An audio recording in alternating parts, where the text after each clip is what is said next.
Hello everyone and welcome to a brand new era of Winter Series racing brought to you by Gedlich Racing. My name is Chris McCarthy. I'm going to be presenting the action for you this weekend, broadcast to you live by Alpha Live. Adam Weller is going to be up for you in the commentary booth. We are here live from the Estoril circuit in Portugal, the first of 6 rounds we are going to be travelling to over the course of the next 3 months as we get going for this brand new era of Winter Series racing. It's going to look a little bit different to what it has done in the past. We now have 3 different championships to kick off with. We have the GT Winter Series, which is going to have the GT3 cars, up to 6 classes in that category, 4 coming to you this weekend. We have the GT3 class, then we have some cup classes with Ferrari Challenge cars, Lamborghini Super Trofeo cars, and we also have Porsche 992 GT3 Cup cars as well. Then we have the new GT4 Winter Series, 4 different categories in that one, and also the brand new Prototype Winter Series as well. I'm going to have someone from Gedlich Racing, Robin Selbach, the Managing Director, come and join me now. Thank you very much. More of the changes that's happened to the Winter Series. Robin, thank you very much for taking the time to join us. We are a little bit away, just over 10 minutes, I'd say, away from getting the first race underway. As you can see, GT4 Winter Series race number 1 is going to be up first. 3 races coming up for you this afternoon. The first GT4 sprint race will be first, so a few minutes to steal your time, Robin. Thank you for joining me. Tell us a little bit first about the work that's been put in by Gedlich Racing and the changes that's happened to the Winter Series. Yes, we started with the GT Winter Series 4 years ago, and over the years we put a lot of work in it, and we have grown a lot and improved a lot of things, and now we are here with 3 series. From Jerez on we will have even 4, with the Formula Winter Series joining us as well. And the major changes we did is that we divided the field of the GT Winter Series into 2 series, the GT Winter Series and the GT4 Winter Series, and of course the all-new Prototype Winter Series. And in the Formula Winter Series we joined forces with the Spanish F4, so we expect the grid with more than 30 cars in the formulas as well. Tell us a little bit about the decisions behind making these changes to split the cars into these 3 different championships. We listen a lot to the teams and to the drivers, and yeah, we react on their wishes. So it was, do you think, a case of just giving fans, a complete package? Because now we can watch GT3s, GT4s, prototypes, not all on track together, but they're all individual races, and then Formula cars as well. Yes, our goal is to create a platform for the European teams to stay in Europe during winter and to have a very good platform to do racing, and of course also for the fans to come and watch the races. So today we have free entrance for all the public, so I guess it's a good opportunity for them as well. And just second week into the year, so brand new start to the season, the racing season as a whole. A great place for these teams to start their year as a whole, isn't it? And get back up to speed again and build up to the international season. Do you think that's what you bring as a series, a chance to travel around some fantastic circuits? Because the calendar itself, we go to some really great circuits. Why don't you talk us through some of the places we're going to be visiting? Yes, exactly. We have great tracks like Portimao, Barcelona, Valencia, and of course Estoril is a very, very good track, and it's great to start the season here. Really fantastic. They all bring something a little bit different as well, don't they, to them? And maybe not the best weather today, but throughout the season we should get some really good weather. Yeah, I hope so. It's definitely better than in Germany or in most of the other Central European countries. So it's good to be here and start under sunny conditions, even if it is a bit rainy today. And how proud are you as a team, Gedlich Racing, to see how this series has developed from when you started? It was very tough times back in 2020 for all of us, not just in the racing world. How proud are you now to see where you are as an organisation with 4 championships now? Well, it needs good stuff to create a championship like this, and I'm very proud of the team who worked the whole year very hard to find the right partners, to make the contracts with the tracks, to acquire the teams and everything. And yeah, I'm very happy and proud.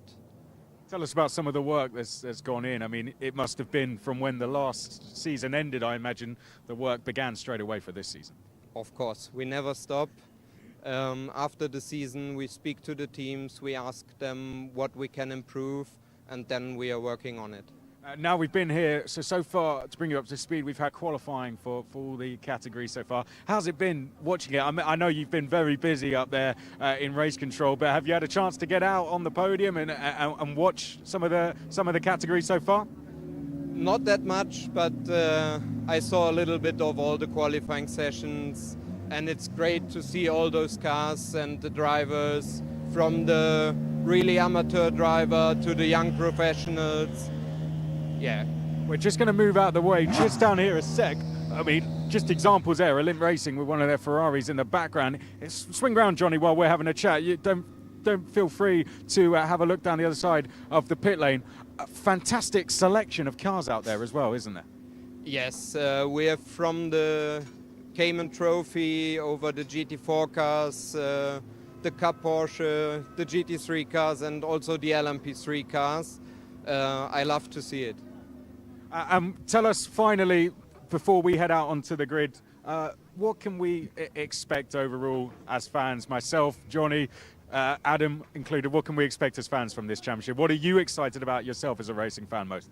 Yeah, I hope we will see good races, good competition and fair sport, and growing fields during the season. So for Portimao we expect some more teams to join us, and over the other races as well. So great motorsport.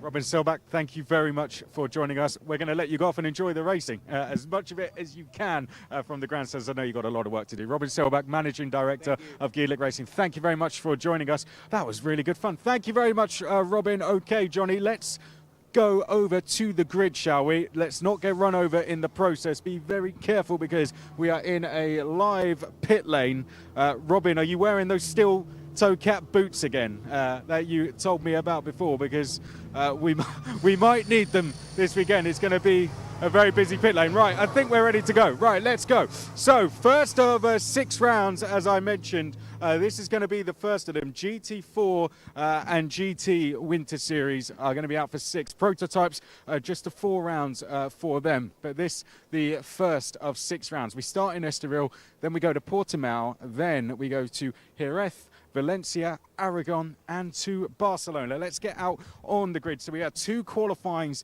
earlier. Qualifying 1, qualifying 2 for the teams that have 2 drivers in GT4. The drivers who went out in qualifying 1 will take place in this 30-minute sprint race. Then the drivers who did qualifying 2 will do the second 30-minute sprint race. Then in GT4 we will have a 60-minute endurance race where they will swap. They will do a pit stop during that race between 25 to 35 minutes. That's how the format is going to work for GT4. Adam will go through it all in much more detail. Let's go and try and chat to some drivers. I'm going to chat to Leo Pichler first, our pole sitter, and then I'm going to chat to Jamie Day. He's being talked to. Let's see if we can go and talk to Jamie, someone I remember from karting. Actually, he raced in GT4 European and GT4 America. Let's see if we can have a chat to him currently. Here he is, Jamie Day, someone I remember back from karting. Jamie, great to see you again, first of all. Raced in GT4 European, GT4 America. How are you feeling starting on the front row for the first round here at Estoril? Yeah, I think it's been a good start to the weekend, getting a second and a good start to the year for the new team. I think we're doing well, and we'll just see how the race evolves. It's slicks on a drying track. I'm sure there'll be some excitement. Good. Okay, we'll let the organisers go and speak to them. We'll see if we can go and speak to Leo Pichler. I don't know how long we have left. I think we're being told to clear the grid. So Leo Pichler is there. Then we have Zach Meakin, who's going to be on the outside of row number 2. Someone who was 14th in British GT last year, Zach Meakin for Elite Motorsport. Joel Mesh for Schnitzel Alm Racing comes next. Then we have Louis Liberal. So we have 4 classes, Pro, Pro-Am, Am and Cayman Trophy. Pro-Am is actually on pole position with Leo Pichler. Then we have 3 Pro cars. Then we come to the first of the Am cars, which is going to be here with Louis Liberal. I think we're being told to get off the grid, so let's have a walk off. Hopefully we can speak to some more drivers next time. But I think with that, I'm going to hand up to our commentator, Adam Weller.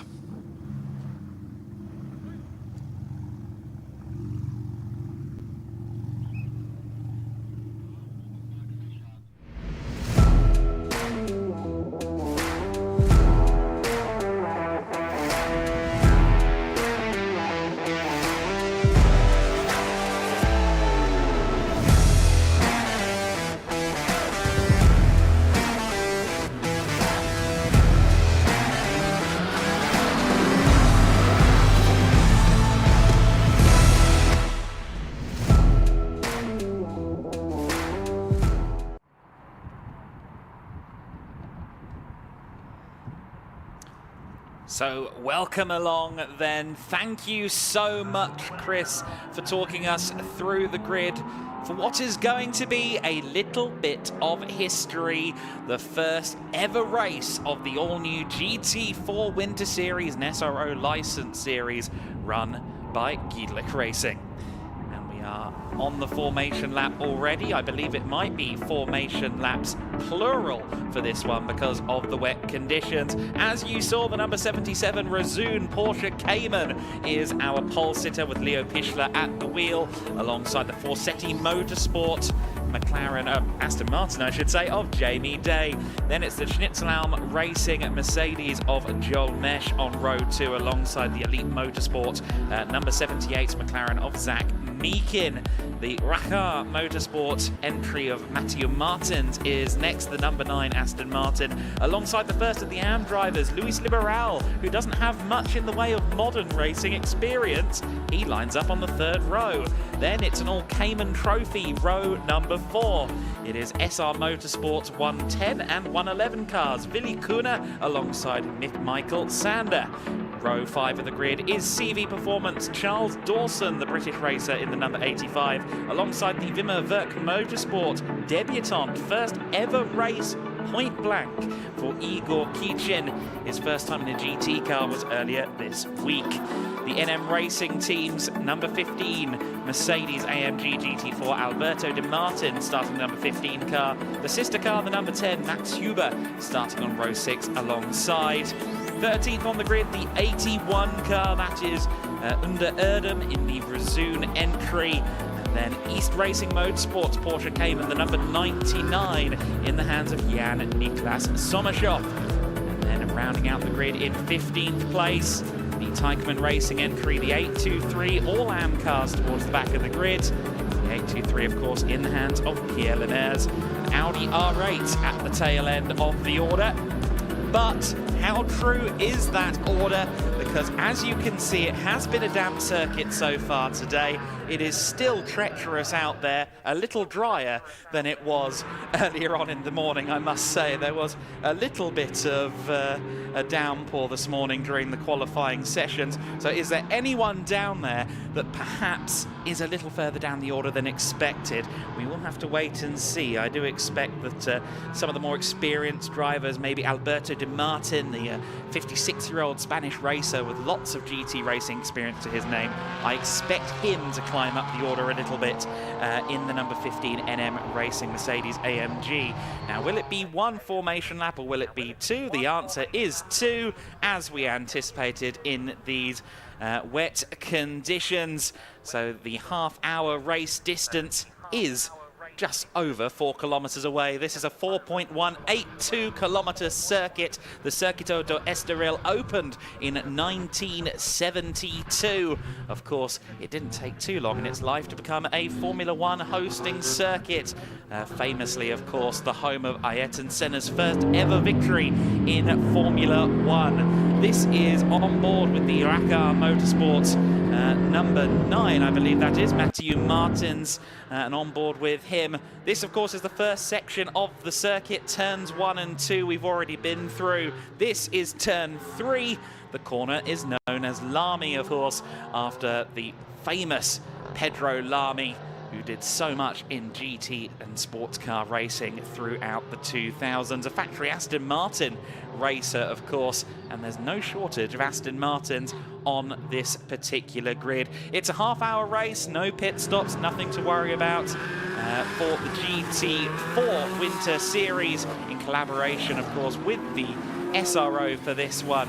The licensed series for the first time. SRO and the Gedlich Racing working in unison at the 6-race calendar, 6-round calendar that we have, 3 races per weekend. Quite the tale of different machinery at the front end of the order, of course. You've got the mid-engined Porsche Cayman with the flat 6 motor 4-litre engine in the Porsche Cayman GT4 RS CS. Then you've got the front engine Aston Martin with the Mercedes-sourced engine for Seti Motorsport and Jamie Day with the first of the Aston Martins. It's a very similar engine in the following car, Joel Mesh in the Schnitzelbaum Racing Mercedes 4-litre AMG units. And then you've got, of course, the mid-engined Elite Motorsport McLaren there in 4th place as well. A lot of different shapes and sizes on a GT4 grid. The Cayman next to the BMW is a study in contrasts, for example. The 2 Caymans, incidentally, on row 4 of the grid, the SR Motorsport entries, Willy Kuhne and Michael Sander. Those cars have a slightly smaller engine, 3.8 litres. They don't quite rev as high either, and they're on slightly more standard suspension than the GT4 cars. However, in these conditions, a slightly softer, almost more road car-ish feel is preferable in some instances, so keep an eye on those 2 white Porsches. Even though they have a bit of a disadvantage on paper, in these conditions, could be quite the weapon. We are about to make history in Gedlich Racing. The first ever race of the GT4 Winter Series is just moments away. 30 minutes of racing will begin. It's Leo Pichler on the inside. On the outside, it's for Seti Motorsport's Jamie Day. We are rolling and racing for the first time in the 2024 Winter Series package, and it is a full field of GT4 cars heading down to the first corner. Leo Pichler getting a little bit sideways there, but he has the inside line into turn 1. Jamie Day tries to go around the outside. Already a spinner. The 85 of Charles Dawson is around at the very first corner. Manages to find some bite there and hopefully will get underway, but you can see how treacherous this is. Tyre choice is a question mark here, of course. I think some may have been tempted onto slicks with the dry line that we see around the circuit. And Charles Dawson, with his head in his hands there, I think. He's into the gravel trap, and as we know, he put himself there because he was pointing the wrong way on the tarmac. He tried to do a 3-point turn, as it were, or a U-turn at least, and it clearly hasn't paid off. You see the safety car board as well. First lap of the season, and unfortunately with that car beached in the gravel, we are under safety car conditions. One of the big stories in the early going here, though, is the incredible Audi, the Taycan Racing entry, Pierre Lemers. You saw him working his way up the order. He's well into the overall top 10 already. Now, again, I have my questions as to who's on slicks, who's on wets. If I had to take a bet on who's on the slicks, perhaps it was Pierre Lemers, or have other people gone for slicks too early and he's on the wets? I'm not sure which way it works out, but the one thing we know for sure is that the leading car has lights on the roof. We have a safety car for the first time this weekend. Safety car conditions here at the Circuito do Estoril. This shouldn't take too long, of course, because it was a single car incident. And Marshall conferring there with Charles Dawson, who appears to be A-OK. It was, of course, just a spin rather than any contact. Or actually, I eat those words because the front end of that car is looking a little bit second-hand. And Well, we get a perspective from the 85 car as it gets towed, hopefully back onto the island. And of course, from Charles Dawson's perspective, he'll be wanting that tow rope off immediately with the hope of staying on the lead lap. But okay, clearly there was a little bit of contact. I was watching the top two through the first corner, so perhaps you saw a little bit more in the back of shot. But nonetheless, this marshal has his first souvenir of the 2024 season, and we're not even 2 weeks into the season yet. Very good stuff. Cars being taken through pit lane then. And that is just to make sure that they don't interrupt or hinder the recovery process of the 85 CV Performance car. But you see the field working their way through the pit lane. Let's run you through the order as they break the beam, albeit on the wrong side of the wall at the end of this first lap. It is Leo Pichler in the lead in the 77 Porsche Cayman GT4 RSCS. Rezoon Racing lead the first lap of the season. Forsetti Motorsport in second place, the number 19 with Jamie Day at the wheel. Joel Mesh is next in the Schnitzelhelm Racing car. Zach Meekin in fourth place. Those four are all in the order they were on the grid, but then it all goes a bit crazy. Michael Sander, who was the 2021-2022 GT Winter Series champion, he is up to fifth overall in the first of the Cayman Trophy entries. And then the first of the AMs is Max Huber, who also had an absolutely stunning start. Max Huber, who started 12th, is now running in 6th place. Then it's the Teichmann Racing Audi, which equally has very impressively ascended through the pack. Pierre Lemers now second in AM and running in 7th place. Now, we have had a bulletin through on the timing screen, incident involving cars 9 and 85 under investigation. Of course, the 85 car is the CV Performance Mercedes-AMG GT4 of Charles Dawson. The number 9 car is the Raccar Motorsport Aston Martin Vantage GT4 of Mathieu Martens. So Mathieu potentially was the other half of that incident down at turn 1. Safety car in this lap then. That bulletin has come through. I had a feeling it was going to be a short-lived safety car period. The clock, of course, still running. 25 minutes and change left to go right now. It is Leo Pichler at the wheel of the Rezoon number 77 Porsche. Of course, Rezoon are split across two manufacturers. Their number 81 entry in the hands of Under Erdem. I was going to say Alberto De Martin, but I would have been mistaken. Under Erdem in the other Rezoon car. That's a BMW M4 GT4. So they're split between BMW and Porsche, between Bavaria and Stuttgart.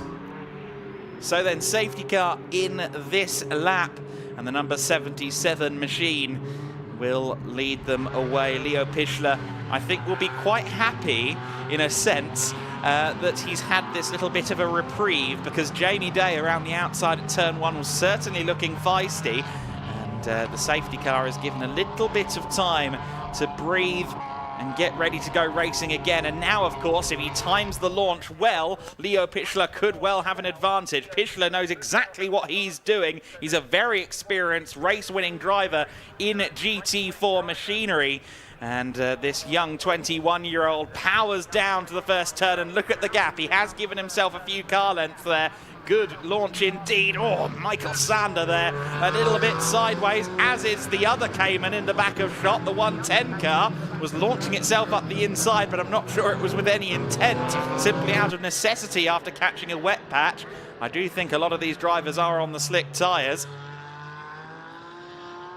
So then the number 77 Rezoon car, Leo Pichler at the wheel, continues to lead the way, and Jamie Day now has his work cut out, not to try and chase down the leader, but to hold on to second place, because Joel Mesh clearly means business in the Schnitzelhelm number 11 car. Mesh is the 2023 GT60 champion. That's a GTC race category in Germany. Previously ran across Europe in karts, so this is a youngster looking to make moves on the GT Racing food chain. Luis Liberal is certainly not a youngster, but he is making moves. Up the inside at Parabolica Interior, turn 7, goes Luis Liberal, who has traditionally raced in Iberian historic competition. He's in this much newer BMW M4 GT4, and he's making up headway, isn't he? All the way up into 8th place now, making strides up the order, diving up the inside. Meanwhile, is the Rachar Motorsport car, the recovering Mathieu Martins, making his way up the pack. I think that might have put him up to potentially about 9th place there. He's made up some good positions on this lap after getting caught out in the first lap incident.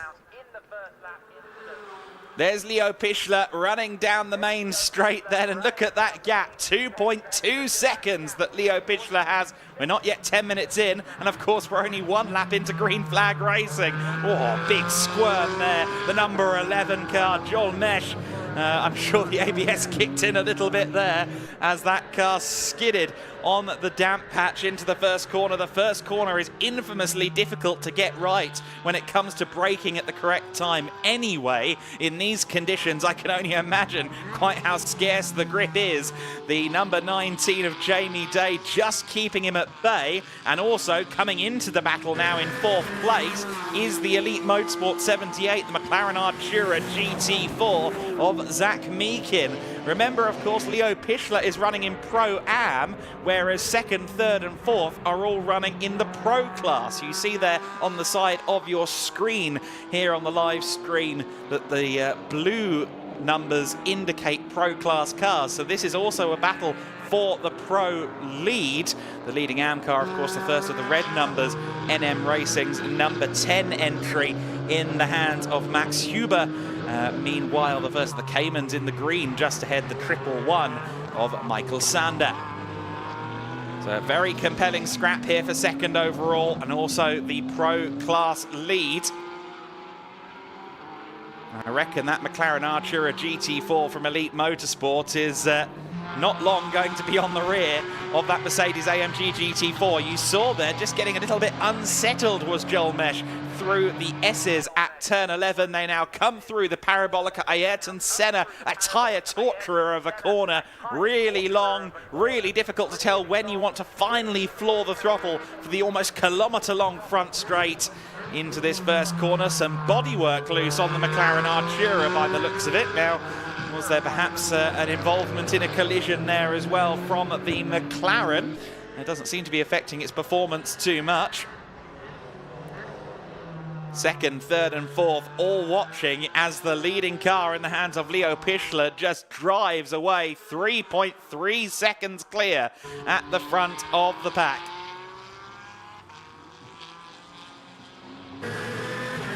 Under the bridge they go, the kink at turn 5 on the back straight. Oh, and at the S's at turn 11.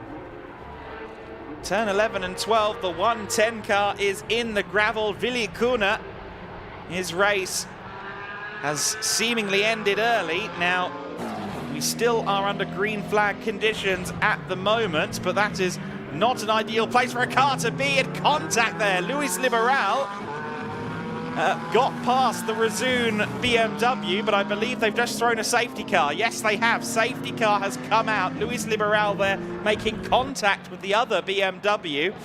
So that was Luis Liberal just nibbling the side of Under Erdem. Now, did he make that position up before the safety car came out? I'm not so sure. Thankfully, it's not my job to work these things out. Well, but you saw what happened there, a little bit of contact between them, and once again, the safety car is out this time to rescue a stricken Porsche Cayman. Willy Kuna in the SR Motorsport entry goes no further. Of course, that leaves just 1 Cayman left in the Cayman Trophy class, so at this point, Michael Sander can afford to pull his sleeves up and just go racing against the GT4 cars, I suppose. His only competition in the class, the Cayman Trophy category, has come to an early rest in the gravel. As I mentioned briefly on the formation lap, those Cayman Trophy cars, it's a specification primarily used in the NLS series, the Nürburgring Endurance category, formerly the VLN. Well, I'm not an expert in vehicle dynamics, but I'm not sure that thing's going forward anytime soon. Are we going to need to have a rescue on a rescue in order to get this Porsche out of the gravel? Could well be the case. The 110 car continues to be stranded for the time being. But yes, the Cayman Trophy cars, 3.8 litre engine as opposed to 4 litre. They only rev to about 7,500 RPM. I believe the Cayman GT4 RSs, such as Leo Pichler's machine, the full GT4 spec car, I believe that is more in the realm of 9,000 RPM. And also running a slightly different suspension package as well on the Cayman Trophy class machines. Something of a shame to see that the Teichmann Racing Audi has fallen back through the order. Of course, was up there in the early stages. Pierre Lemaire making up some good positions, but now that car has fallen back through. Jan-Niklas Sommershoff at the back of the pack there in the 99 East Racing Motorsport entry. The East Racing Motorsport crew have brought in Manuel Lauk as their driver coach for this weekend. So he is coaching Jan-Niklas Sommershoff this weekend. And if you were watching the live streams last year, here in the GT Winter Series paddock, you may remember an absolutely stunning battle in the GT Winter Series within the GT3 class between Manuel Lauk and Michael Hughes at the very end of the 2023 season at Barcelona. An absolutely fabulous scrap. Sadly, Manuel isn't racing this weekend, but he is providing a guiding light to the 99 East Racing Motorsport Porsche lineup. Florian Bauer is one half of that lineup alongside the current driver for this race, Jan-Niklas Sommershoff. Both of those drivers only started their racing careers in September, would you believe it? Would you like to guess where they had their first race? The Nürburgring. Start off easy, I suppose, or not. So they are on a crash course in motorsport at the moment. Only a few races to their respective names. But Jan-Niklas Sommershoff and indeed Florian Bauer have a very good mentor in the garage in the form of Manuel Lauk. Leo Pichler, certainly a good mentor, even though he's only 21 years old.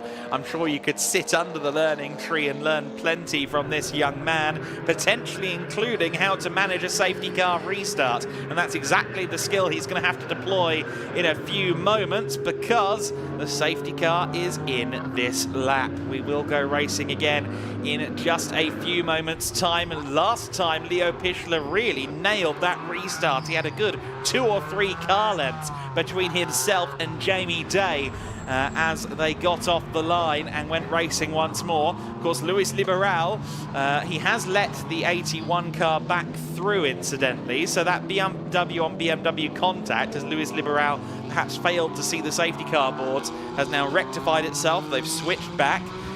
So that situation has been rectified. Leo Pichler leads the way. He's the Pro-Am leader, so he doesn't need to defend from the Pro Class cars behind him, but you best believe he's going to. We'll go racing again in just a few moments. Here's the view from the number 9 Racar Motorsport Aston Martin, which has worked its way back up into the top 5. Could they maybe secure a podium?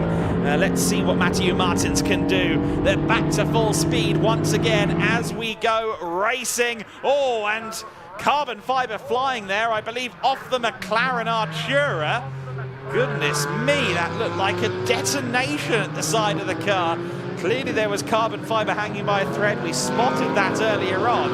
That was a rather spectacular cut as we saw that car flying into pieces. Thankfully, it's still running at what appears to be full speed, although I would suspect perhaps some aerodynamic performance has been lost. If it's one of the cooling vents on the side of that car, then maybe they've lost a little bit of temperature management as well, but it shouldn't be an issue over the remaining 13.5 minutes of this race. It's Leo Pichler then continues to lead this race as they head towards Parabolica Interior, turn 6 once again.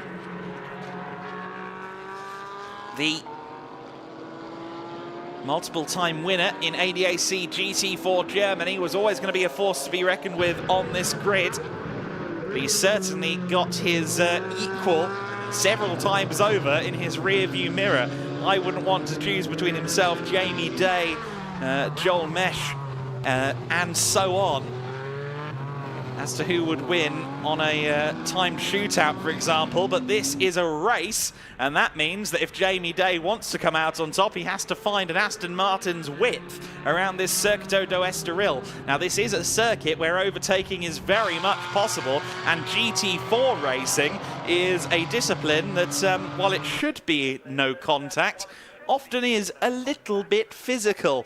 I would say GT4s are the new touring cars in that regard. In the slipstream then is Jamie Day of the Porsche of Leo Pichler. Of course, the Porsche slightly more sleek in shape, slightly smaller overall, cuts a slightly smaller hole through the air than the Aston Martin, and maybe that helps at the end of a kilometre-long straight just a little bit. 3 front-engine cars chasing down a Porsche Cayman, the mid-engine machine, in its newest and most impressive guise. That's the 3rd generation of a GT4 Porsche Caymans built by the Porsche factory. It's been a wildly successful race car. In the back of shot there, we saw Luis Liberal once again having a look to the inside of the 81 BMW. So BMW on BMW warfare further back in the pack. Meanwhile, Jamie Day is hunting Leo Pichler right now. In the early stages of the race, it looked like Leo had the performance advantage over Jamie Day, but now I'm not so sure. Jamie really is rolling the sleeves up and having a go as this race continues on. He approaches the Gancho chicane, turn 9, hip check between the two of them. Jamie Day into the lead. Joel Mesh trying to go around the outside of Leo Pichler, and here comes Mathieu Martins for good measure. Mathieu Martins 3 wide. Around the outside goes Martins at turn 12. He leads. What on earth is going on? 4th to 1st in a matter of moments. Mathieu Martins with the opportunistic move of the day, and we're only 20 minutes into the day. Incredible stuff then. Mathieu Martins looks in the back of his rearview mirror and thinks, did that happen? Am I leading? Yes, you are, my friend. This driver with plenty of experience in the likes of Porsche Carrera Cup France. He knows his way around a GT car, but he's fairly new to the Aston Martin. 2nd and 3rd place then are the Aston Martin and Mercedes from the Fassetti and Schnitzelbaum teams respectively, and the Rezoon Racing entry of Leo Pichler is now all the way down in 5th place. So what really happened there for Pichler, because the car's now running at speed again, but it looked as if he had no drive coming out of Gancho after that contact with Jamie Day. So I wonder if maybe the knock had a slight effect on the electronics momentarily. Nonetheless, Jamie Day, he's willing to have another knock if it means he gets into the lead, looking incredibly feisty in the Forsetti Motorsport Aston Martin. Forsetti Motorsport making their racing debut, global debut here in the GT4 Winter Series. This team based at Snetterton, the Norfolk racing circuit in the United Kingdom. This is their debut in motorsport, and unfortunately, it's anything but a debut for that left front tyre. The number 15 car, Alberto Di Martin, the NM Racing Mercedes AMG GT4 in quite the condition. Now, there was a lot of carbon fibre down on the main straight, as we saw earlier on. I just wonder if maybe Alberto managed to find some of it. 8 minutes and 40 seconds left to go in this race then, and it could go any of 4 ways. It could even go any of 5 ways. Leo Pichler could yet rally. We saw how impressive his pace was earlier on. Flash of the headlights, jink to the inside from Jamie Day. He's making his intentions clear like a true gent. But he's anything but a gent when it comes to trying to get through. He wants this lead, and he'll try anything to get to it. Will he maybe have another look towards Gancho before the end of this race? Mathieu Martins, a very wily racer, has had great success in Carrera Cup machinery on the Porsche side of the dime, and also raced in the Ligier European Series as well. Of course, Jamie Day also with a very good CV was third in the 2022 British GT GT4 class, scored 2 wins on the way to that championship result.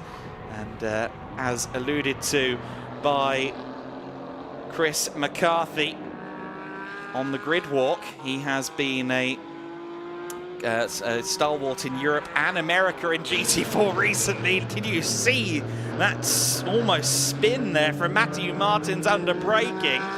A little bit of a moment, having to correct a lot of oversteer from Matthew Martins. He's still leading, but Jamie Day is all over him. Jamie Day goes to the outside, to the inside, any way through, please, he says. Jamie Day wants this win. What a fairy tale start it would be for Fosetti Motorsport if they can find a way. But no way so far for Jamie Day, and he's got to be worried as well about Joel Mesh behind the Schnitzelhelm Racing number 11 Mercedes AMG GT4. Schnitzelhelm Racing long have been a part of the GT Winter Series package. Of course, they're supporting GT4 Winter Series 2. Is Jamie Day through into the lead? Oh, it's brilliant driving from Matthew Martins. He was a little bit later on the brakes. He was a little bit more sideways under braking, and he retains the lead on the inside line. Towards turn 3 they go. 3 cars covered by half a second at the front of the order. This, my friends, is GT4 Winter Series. As promised, as advertised, we knew that putting the GT4s in their own race would create something very special indeed, and we're seeing it now. 4 fabulous young pro drivers competing for the win, and then a Pro-Am car with a 5th fabulous young pro driver is behind in P5. This could go any way you like in the next 6 minutes of racing. The Circuito do Estoril, as we've already seen, has a few good braking zones. It has a long straight before that infamously tight first corner, and Jamie Day has already shown his cards at a couple of these places. Everybody around him knows that he's going in for the proverbial, but let's see if he can make it work. Now we've had a change there. The Racar Motorsport number 9 has dropped down to 3rd place. I didn't see exactly what happened there. The number 9 car is down to P3. The Racar Motorsport entry, Matthew Martins, maybe went wide. Turn 7, Arella perhaps. Not sure quite what happened there. The number 15 car in the pits, as you can see from that puncture. But Jamie Day leads the race for the first time. Jamie Day across the line in the lead with Joel Mesh behind him in 3rd position. It is Matthew Martins in 4th position. It is the 78 of Zach Meakin. Zach Meakin in the McLaren Artura. Still there in 4th position. Would love an overall podium, I'm sure. But would have to try and get around Matthew Martins, although Matthew, I'm sure, is rather busy with the thought that, well, I want my win back. He's going to have to do a lot of hard work to get that win back before the end. It's Aston from Mercedes, from Aston, from McLaren in your top 4. Fosetti Motorsport, effectively a clean slate of paper, I believe, risen from the ashes of the R Racing GT4 program that was. And now, perhaps on the verge of a first ever victory in their first ever race. Could they come out of GT4 Winter Series Race 1 with a 100% record? Well, not if Joel Mesh has anything to say about it. 3 minutes. Oh, big moment there for the number 111, Michael Sander, I think that is. Or could it be Willi Kuhne? Both cars still running. It is Sander. You see the effect that's had on the tyre wall. I believe that's turn 6, the Parabolica interior, and he's tried to put the throttle down, and that car has immediately dug itself into a small hole. 3 minutes and 20 seconds of the race left to go then. Jamie Day will be keeping an eye on a mirror. Fosetti Motorsport will be keeping an eye on the timing screen to see whether perhaps the race comes to an early end under safety car conditions. No confirmation of that yet. We do have confirmation, however, of no further action in the first lap collision earlier on in the race. So no penalties hanging over anybody's heads at this point. 2 minutes and 48 seconds left to go. Next time by should be the final lap of the race. This should be the penultimate lap of the race if my maths is serving me correctly. So Joel Mesh will be all too aware that time is running out. And Rakar Motorsports, number 9, Matthew Martins. If you saw what happened on the live pictures, I obviously wasn't quite looking in the right place at the time, but we saw him drop down to P3 from the lead. The Teichmann Racing Audi going a lap down as well. After a very promising start, the Audi not quite performing as expected. Staying very wide there at Orella, which is always good to see. Top 3 head through the Gancho chicane then. And Matthew Martins would love another opportunity to try and sweep into the lead. Remember, he went from 4th to 1st at Gancho turn 10 as Leo Pichler and Jamie Day fought over the race lead. However, I suspect this one is now between Jamie Day and Joel Mesh. Aston Martin and Mercedes, 1:30 left on the clock. They cross the line to begin what will be the final lap of this race. Snaking under braking, both of them. I have to imagine these guys are on slick tyres, but in some places this is still a very treacherous racing circuit. The Mercedes AMG GT4 looking large and looming in the mirrors of the number 19 car. Jamie Day has less than 3.5 kilometers between himself and a race victory as he heads through turn 4, Curva VIP for what will be the final time in this race. Accelerates now out of turn 4, under the bridge and through the kink at turn 5, completely flat out of course. As they make their way around the paddock towards turn 6, Parabolica interior. The Brave can make a move at this corner. Joel Mesh not close enough for that move. However, still a few sharp braking zones left to go. I don't think he'll be close enough at Orella turn 7. However, a good run through here towards the chicane could potentially set him up for a last-minute hero's lunge at the final couple of corners. Keep an eye on that 11 car. Oh, I thought he was going to have a look to the inside at turn 9, but didn't do it. They snake upward then through the Gancho chicane, now through the S's. And after that, it's the Parabolica Ayrton Senna.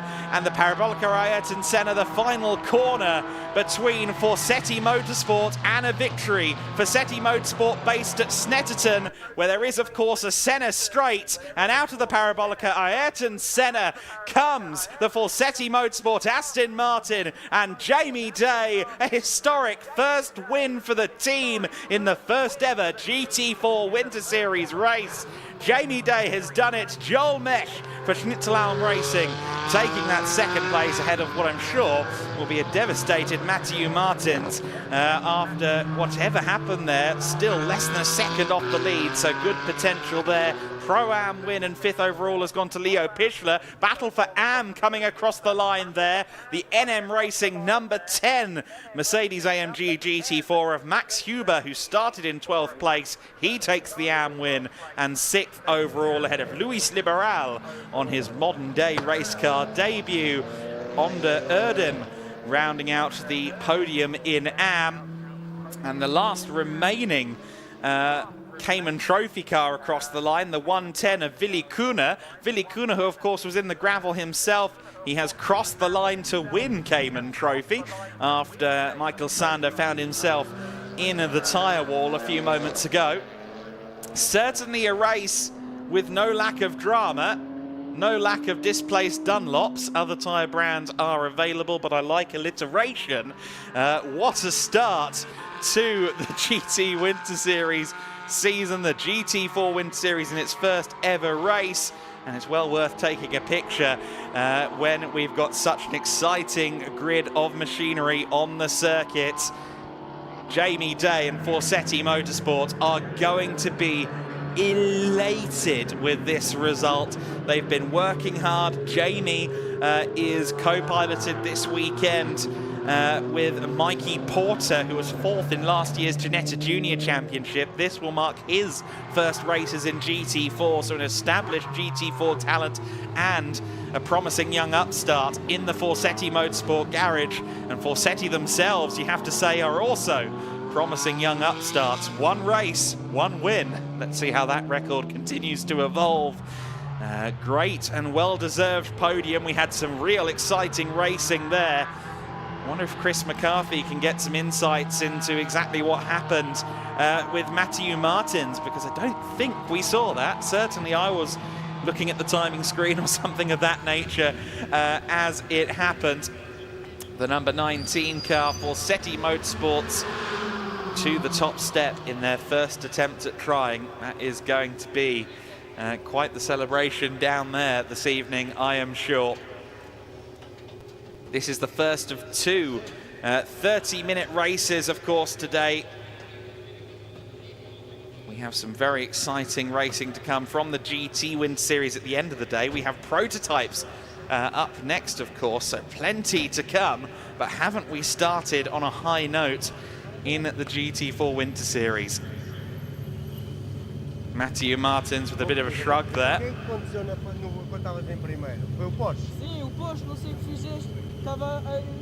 And just listening into Matthew Martins here. Interesting talk there, signalling that perhaps he was pushed by the looks of it. Obviously, I am not a multilingual individual, so I can't tell you exactly what he was saying there, but it certainly looked like he was suggesting there was a push at some point. Matthew still off to an incredibly hot start in the GT4 Winter Series. 3rd in that race is no mean feat in the slightest. And Joel Mesh, I wonder if he's got a second career in basketball. He's a tall young man, isn't he? Brilliant performance from him as well. The number 11 Schnitzelalm Racing crew with a 2nd place finish. They know how to win championships in the Gedlich Racing paddock, that much is for certain.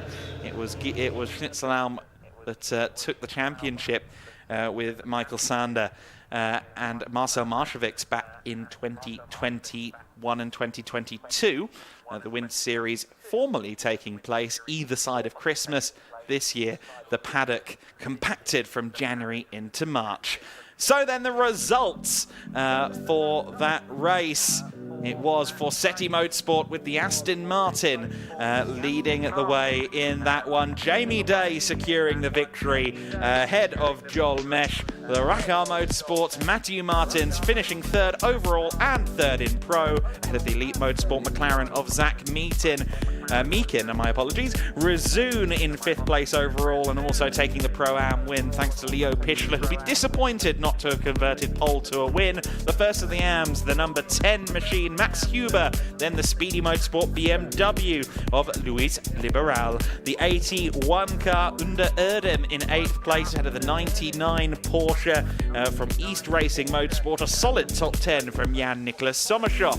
In 10th place, Wimmerwerk Motorsport with their young debutant Igor Kichin. He rounds out the top 10. Teichmann Racing's 823 Audi a lap down and finishing 11th, ahead of the rather troubled SR Motorsport Porsches. The one that had slightly less of a big incident, Willi Kuhner, taking the class win, 12th overall. SR Motorsport not reaching the finish, of course, that car of Michael Sander in the wall. The NM Racing Alberto De Martin had a puncture, of course, we saw that. And that rounds out our finishers, certainly, in that race. And there you go. That was a spectacular start to a new era of the Winter Series. We had 2 championships, now we have 4, and personally, I can't wait for more. For now, though, let's go down to Chris McCarthy. He's down in the pits. I'm down here with our race 1 winner, Jamie Day. Jamie, what a fantastic drive. That was some fantastic overtakes in there as well. Talk us through those moves that you were making down in the hairpin to get that race win. Yeah, it was a good race. I think the start of the race we were just being a bit patient, just waiting for the track to evolve a bit, and then once I felt like I had the pace, then I stuck a nice move in. Bit damp on the inside, and I think it was a good move and I was able to hold it. And a hard race all the way to the end. These guys on the podium with they did not make it easy for you at all. I mean, tense last few laps, wasn't it? Yeah, it was tense out front. They were hot on my heels everywhere, and main thing was just trying to hold it in the corners and make sure I get a good exit and keep them behind was the main aim. And it must feel really good to get that first win of the season under your belt now. Yeah, it's a good start to the year. First win for myself, but also for the first one for the team as well. So I think it's good spirits to go into tomorrow. Anyone you'd like to thank? Just the team, Forseti. I think the work we put in for the last few days has been mega, and it's now paid off. Guess now it's trying to go to add to this going forward. Yes, exactly. Well done, Jamie Day. Congratulations, winner of the first race. We're now going to head up to the podium. That's where I'm going to go, but I'll quickly hand you back to Adam before we do that.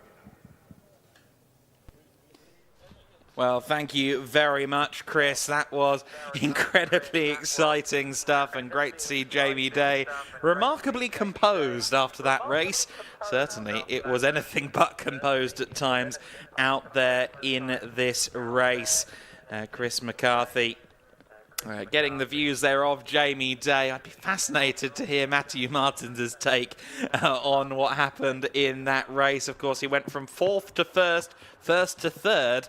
Certainly a bit of a roller coaster ride for him, and a little bit of reconstruction work to be done by the diligent marshals here at Estoril. Our heroes in orange, the marshals, we thank you for your efforts, whether we're in the UK or across Europe. Certainly the marshals do a fabulous job of ensuring we can go motor racing. What a fabulous start to the season this has been, though. Some great pictures from the Alpha Live crew and some fabulous racing from the all-new GT4 Winter Series. The prototypes are up in a few minutes' time as well after the podium ceremonies for the GT4 Winter Series. We've got 3 races to bring you today. A 50-minute prototype race will follow this, and then there is also a 30-minute race for the GT Winter Series where the GT3 cars go up against the likes of Porsche Cup, Lamborghini Super Trofeo and Ferrari Challenge machinery. It's a proper smorgasbord of GT and sports car racing here this weekend. And of course in February we are joined by the Formula Winter Series. They will start their season in Jerez on the second weekend of February. Very excited to see exactly which drivers join us for that one. I've heard some very interesting names. I've also heard some very interesting numbers in terms of grid size in the Formula Winter Series. The Gedlich Racing GT or Winter Series package is going from strength to strength. They had 1 championship less than 2 years ago. That expanded to 2, and now we've got a fully fledged quartet of racing categories. And the GT4 Winter Series first ever race is in the books. And a first ever victory as well for Forseti Motorsport at their first time trying. Really incredible story there for the team based at the Snetterton 300 circuit.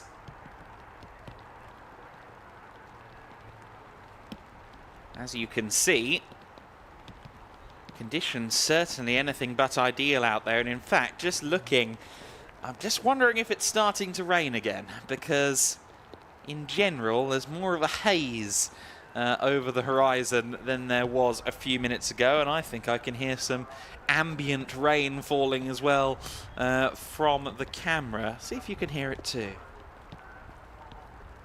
Yeah, I do think there's a little bit of precipitation in the air. Hopefully that won't put them off standing up on the podium though, and we will be there on the podium with Chris McCarthy in a few minutes' time.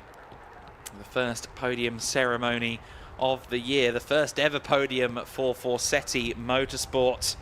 And certainly for Matthew Martins, maybe a slightly bittersweet feeling as he climbs onto the podium. Any racing driver loves being up on that podium, but in these circumstances, with what, as he was signalling, what may have been a little bit of contact on his way to losing the lead, perhaps he won't feel quite so jubilant as he would under normal circumstances. There was a lot of great racing in that one, and a lot of it did involve the number 9 Aston Martin, it must be said. So Matthew Martins is really doing us all a favour, certainly, and let's see if he can continue to get the elbows out and entertain us in the following races. Of course, he is joined in that number 9 Racar Motorsport Aston Martin by Roberto Faria, the young Brazilian driver who you may recognise from GB3, where he was very successful, finished 5th in both 2021 and 2022 in the British third-tier series, and of course last year raced in the FIA Formula 3 Championship on the F1 package. Has made a couple of dabbles in GT racing already in the Iberian Supercar series, and as we see the continued progress, or perhaps lack thereof, vis-a-vis the tyre wall, let's take a look at some highlights from that race. Early on, early doors, we had all sorts of shuffling through the pack. We had a spinning 85 CV Performance Group Mercedes AMG. That caused a safety car, and shortly thereafter, the 110 machine, the Porsche Cayman, also in Willy Kuna, into the gravel. Would you believe me if I told you that Porsche in the gravel went on to win its class? Sometimes racing works in mysterious ways. The Cayman would get pulled out of the gravel, albeit with the pickup truck struggling a little bit to pull it out as well. Some carbon fibre flying off the McLaren Artura GT4 as well on the second restart. And then this incredible moment, Jamie Day dove up the inside of Leo Pichler, and from there it was Matthew Martins into the lead. No such glory, though, for Alberto Di Martin, his race ended after a puncture. Jamie Day, though, would end up in the lead after a brief spell in the front for Matthew Martins. The number 111 machine of Michael Sander was leading Cayman Trophy fairly comfortably, but unfortunately he ended his race in this very tyre wall, which is currently facing reconstructive surgery.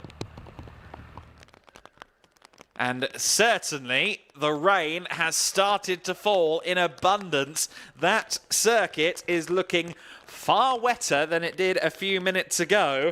Any prototypes currently on slick tyres, they will be taking the wheel guns to that one as we speak. I'm certain of that, because this is not going anywhere quickly, I don't think, this rain. Even if the rain does stop falling, you're going to need wets for quite some time. I'd be very surprised if we see slick tyres over the course of the 50-minute endurance race for the Prototype Winter Series, because these conditions aren't best suited, to say the least, to the slicks.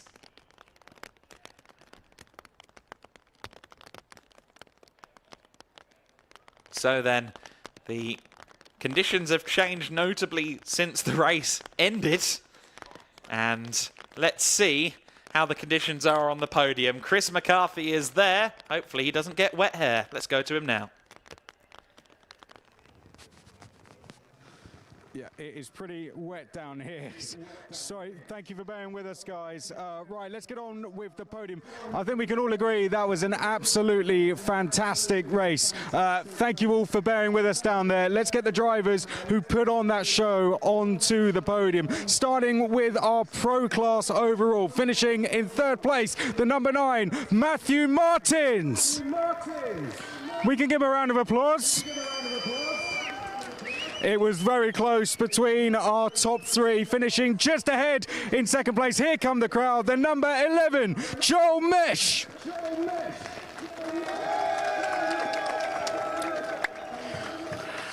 But he just held on to the lead, pulling off some fantastic moves to do it for Forseti Motorsport, your winner of the first ever GT4 Winter Series race, number 19, Jamie Day.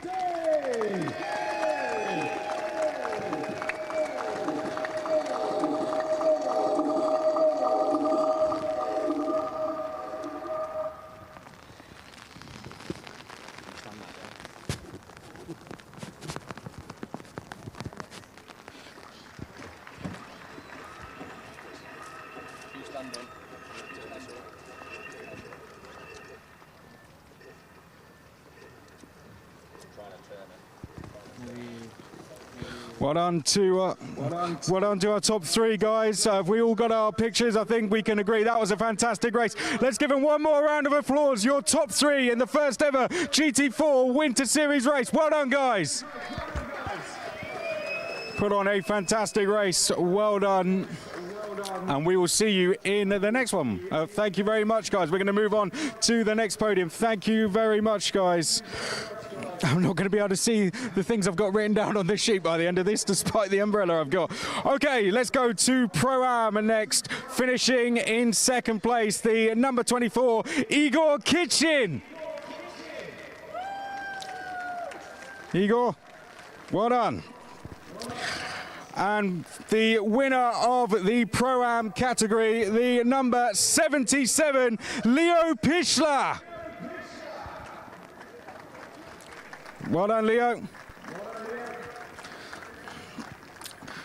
Let's hand out the trophies now to the drivers. First up, here comes the trophy for Leo.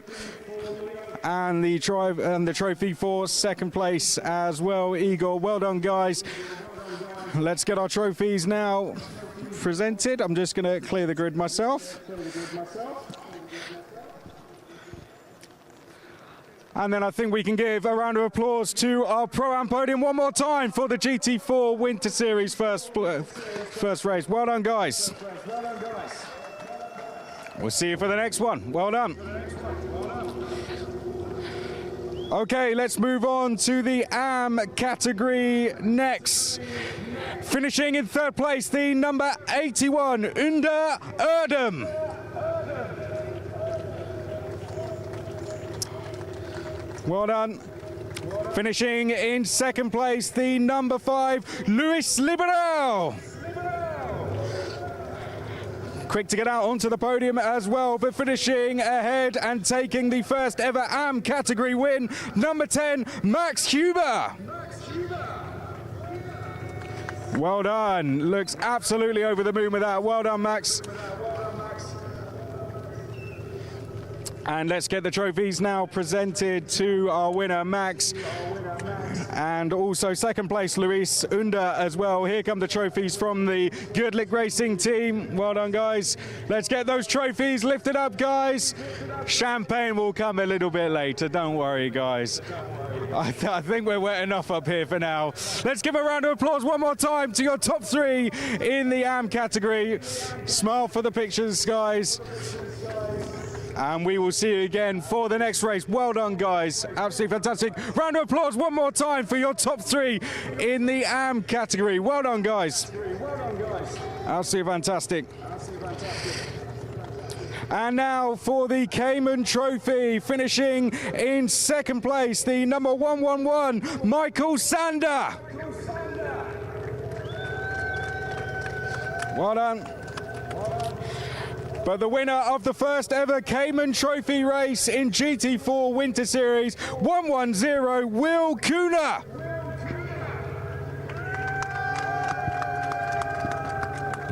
Well done, Will. And here come the trophies now to be presented. Well done, guys. And let's get some trophies. Let's get some pictures, rather. We've both got some trophies up there. And let's give them a round of applause. Well done, guys. They're going to run off before they get to well done. Thank you very much. That's GT4 Winter Series. I'm going to hand back up to Adam as the prototypes look like they are now ready to go. There you go.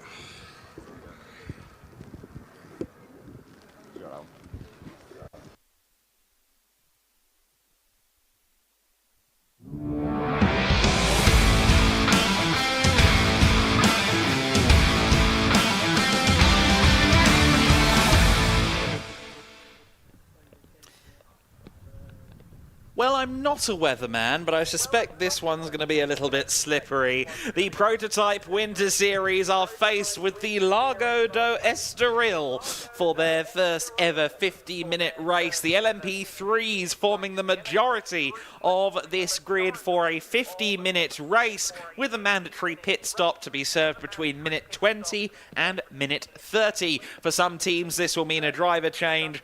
For others, it is just one driver competing solo in a very exciting grid of cars. Truly, the LMP3 machines sound like Thor's hammer, let's be real. They are absolutely fabulous sounding cars. This 5.6 litre Nissan engine in these LMP3 cars won't be there for too long, but for now let's soak in them because they are absolutely fabulous. The Prototype Winter Series grid then, the number 33 Rinaldi racing car is your pole sitter. That's the Holtzum twins, Sandro Holtzum and Giuliano Holtzum, starting from pole position. Alongside is Conrad Motorsports' Danny Sufi. The young American drifter is starting from the front row of the grid. The ANS Motorsport car, that is not an LMP3 car, that is the Class N entry, the Nova Proto NP02, starting from third on the grid, alongside the sister ANS Motorsport entry, Julien Lemoyne and Clement Moreno. That car is an LMP3, a Ligier JSP20. The Molnar Motorsport team with one driver in their car, Emil Heyerdahl, starting from 5th place, alongside the DKR Engineering number 3, that car to be shared by Tom van Rompuy and Laurent Heur. And the fourth and final row of the grid, the number 66 car, that is Steve Parrow, and the GT and Prototype Racing ace that is Daniel Kylwitz. He'll be joined on the back row of the grid by the number 12 entry, Charles Delbracin, and Leah Mauer taking the start for Racing Experience in the number 12 Duquesne D08. So 8 cars to take the start for this one, but they are not yet out there on the circuit. I do wonder if some are having to fit fresh tyres onto their wagons. The pit lane was due to open at 5 minutes past 3, and it does appear that the pit lane is now opening. It looks like we might be a little bit behind schedule, perhaps because of that barrier repair that we saw from the previous GT4 race. So then the cars making their way out now onto the circuit, and let's see who survives in these wet conditions. These prototypes, of course, much more of a purebred race car than the GT4s that we saw earlier on. The GT4s, road cars, at least built from road cars, of course, production-based machinery, therefore a little less stiff, a little more forgiving in the corners, whereas these are thoroughbred carbon chassis race cars. They are incredibly stiff, incredibly sharp. That means they're very fast. But it also means there's not much wiggle room if you get it wrong. And that big V8 engine certainly remains unshackled in the rear as well. Not the kind of race car I would want to drive in the wet personally, but these drivers from a mix of backgrounds will be doing just that. I'm very excited to see quite how this one unfolds. Our starting drivers for this race will be Tom van Rompuy in the number 3 DKR machine. So Tom, who has some good experience at events all the way up to the Le Mans 24 Hours, will be in the number 3 car. Danny Sufi, of course, is driving solo. The first driver for Racing Experience towards the back of the grid, that will be Leah Mauer starting that car. Towards the front of the field, the number 33, Sandro Holtzum, takes the start in the 33 Rinaldi Racing entry. So that's going to be interesting to see how Sandro runs. Of course, he was also competing in DTM last year at the very pinnacle of German motorsport, and we'll see how he performs in these conditions. These LMP3 cockpits are pressure cookers at the best of time. in these wet weather conditions, I don't want to know quite how tense some of these competitors will be right now. There you just saw the 71 car going through shot. That's the rather different looking Nova Proto MP02.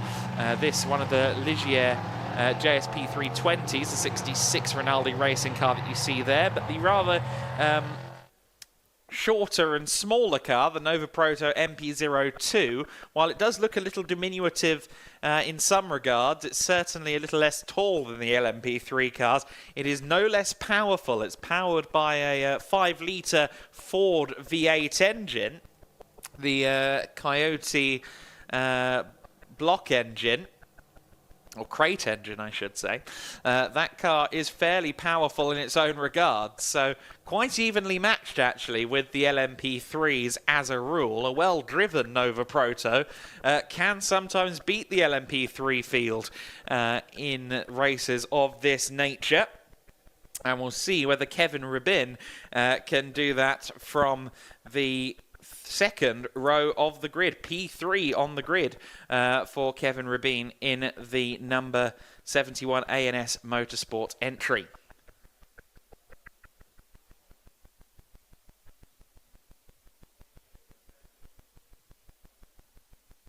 So the two ANS cars on the second row of the grid. That will be interesting. All ANS on the second row, and I think somewhere just in front of the first row we have a man in a white jacket, and hopefully it's warm. Chris McCarthy, how's it going down there? Yeah, not too bad. Trying to hold an umbrella, the grid, and a microphone in the rain at Estoril. Perfect, perfect. Great to be here. Welcome to the grid of the first ever prototype Winter Series race. Absolutely fantastic to be here, isn't it? Let's walk you down the grid, shall we, and show you some LMP3 cars. We've got on the pole position, Rinaldi Racing. Let's go and have a look at the cars up close. Johnny, don't be shy. Get in there and have a look round the car. This is going to be the car that starts on pole position for the very first race of the prototype Winter Series. Absolutely fantastic to have a look at it. Looks a great machine, doesn't it? I don't want to try and go in and have a look. I would like to go and speak to the driver inside, but I wouldn't like to attempt to open the door there. It looks like we're going to be getting cleared off the grid very shortly. I don't know if there's, are you guys, can I have a talk to the driver? Can I? No. I don't know if it's Sandro. Okay, Sandro, how are you feeling starting on pole position for the first ever prototype Winter Series race? Yeah, it feels really good. The car's a lot of fun compared to the GT3. A lot of aerodynamic. Yeah, it's fun to drive. I don't know where John... Where's John? Get a look inside. Get a look round the other side of me and have a look inside the car. How are these things to drive? Just talk us a little bit around the car inside. Yeah, it feels really good, the car. And the rain was a little bit tricky because the car has no ABS and everything. And no traction control compared to the GT3. But yeah, it goes well. And Estoril as the circuit as well must be a brilliant circuit to drive in these cars. Yeah. Also this track is really good. I like the layout, everything. So we will see in the race now. You've done a fantastic job. Thank you for doing that for us before a race. Well done. Thank you guys. Let's go and see Conrad Motorsport, Danny Sufi. We're going to go and have a chat to him now. He's going to be starting on the outside if we can, if he's up for doing so. Danny, let's have a look. Would you be up for a very quick chat for the race? Yeah, why not? Okay, thank you. Danny, on the front row. I mean, so far so good, right? I'm sorry. Danny, on the front row, so good start to the weekend. Yeah, not too bad. It's the first time starting in front row in a prototype car, so this will be interesting. And to add to it, it's raining, so we'll see how it goes. It's just hope to have a clean race and push forward. You've been here for two days testing. Has there been conditions like this so far? Not in the Ligier, so this is quite new to me. But we'll take it bit by bit and see how we get on. A bit of a step into the unknown then. We're going to clear. What we're going to do is just walk down. Ryan, we've got 30 seconds, don't worry. Kevin Rabin is going to be there for A&S Motorsport. 2 A&S Motorsports car for you here on row number 2. Then on row number 3, Morna Motorsports there, DKR Engineering are there. We're going to walk this way down to the back, Johnny. Then on row number 4, Rinaldi Racing are here.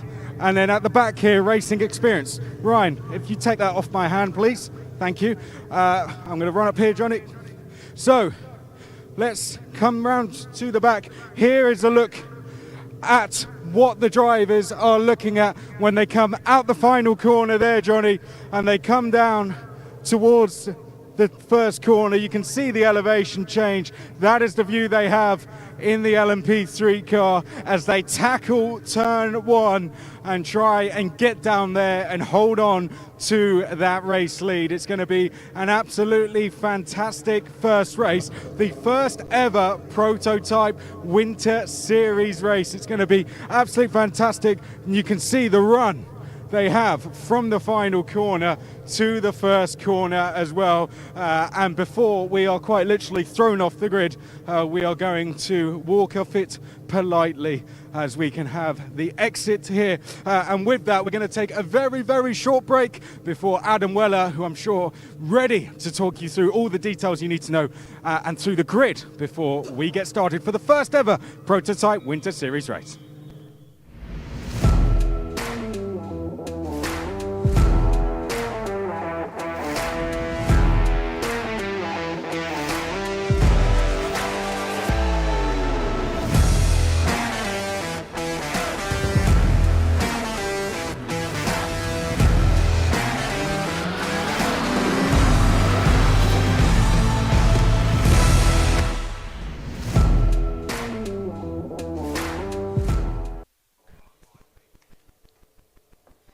Welcome back then to Estoril, where the conditions are certainly suboptimal, but the racing is probably going to be frenetic and very fun to watch. 50 minutes of prototype Winter Series racing to begin in just a few moments. And goodness me, the decks are stacked against them by Mother Nature around here today. It is just the 8 cars on the starting grid. Expect that to grow as the season goes on. But this one is still going to be quite something to watch. Our pole sitter, certainly a driver with no shortage of seasoning and history in the form of Rinaldi Racing's Sandro Hodgson, who will take the start. You saw him there in his BMW Motorsport gear. Of course, I alluded to the fact that he has plenty of experience in the DTM. Different pit stop times are a critical factor in this race. I already told you between minute 20 and minute 30 is the pit window. Some of these cars only have to stop for 96 seconds, or rather from pit entry to pit exit.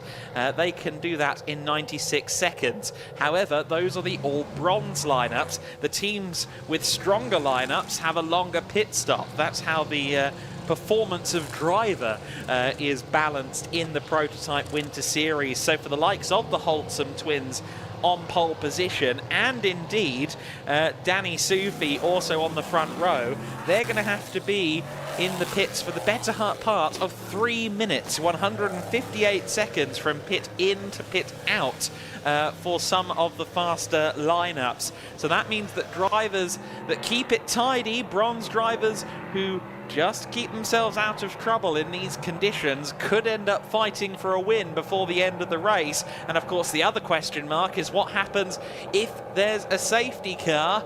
The advantage of having a quicker driver will be ebbed away instantly if the pit window falls under safety car conditions, for example. This is going to be a very compelling motor race, and I'll tell you what, that is quite the indicator there, that onboard telling you all you need to know about the visibility or lack thereof in these LMP3s. Now, I'm expecting 2 formation laps. That is almost a given in these conditions.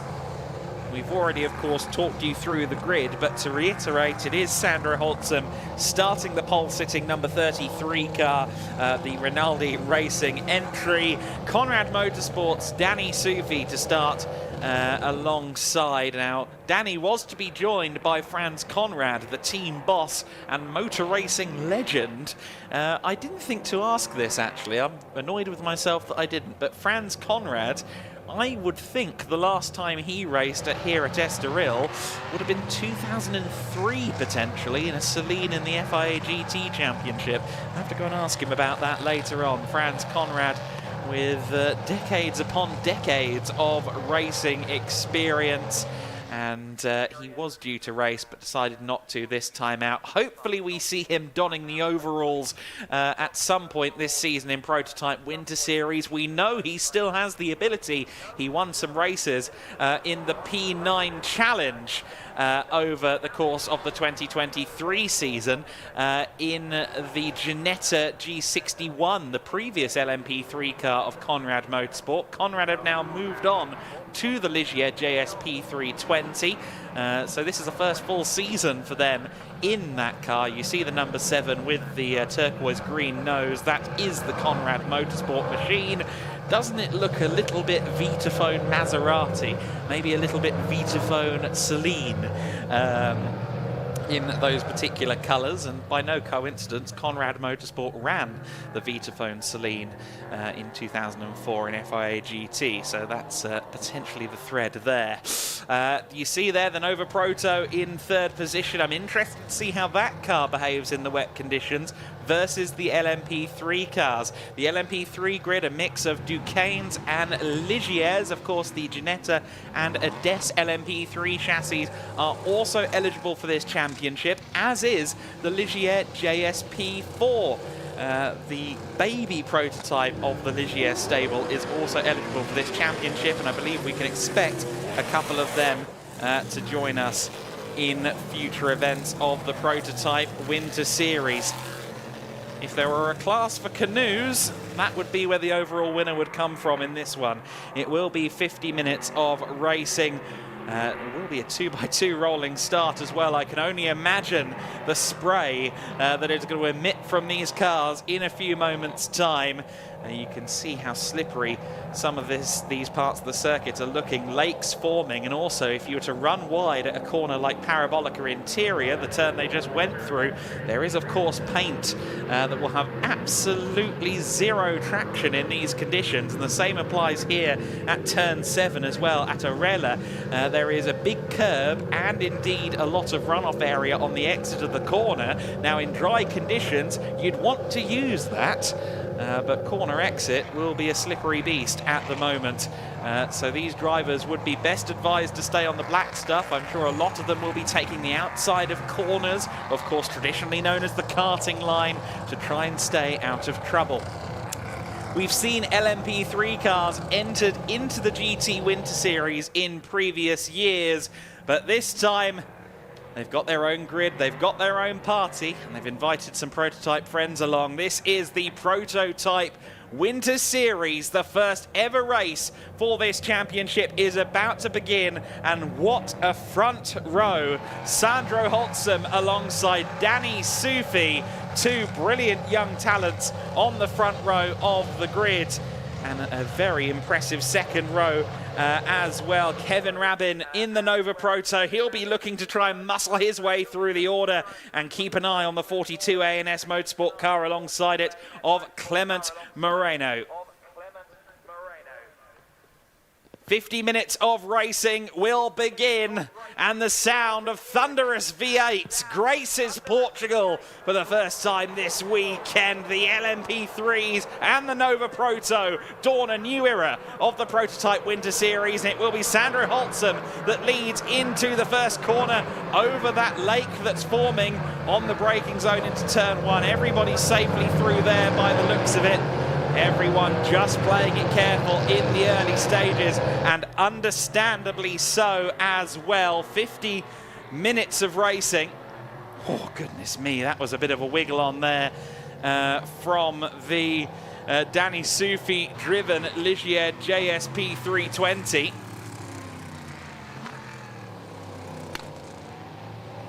An impressive car control already on display from everybody. Danny Sufi, I mentioned it earlier on, he's got some experience in drifting. He did some club level race in the United States, then went drifting, and has since kind of taken a bet on himself and moved over to Europe, and is pretty much living at the Conrad Motorsport headquarters as he continues his travails up the prototype racing ladder.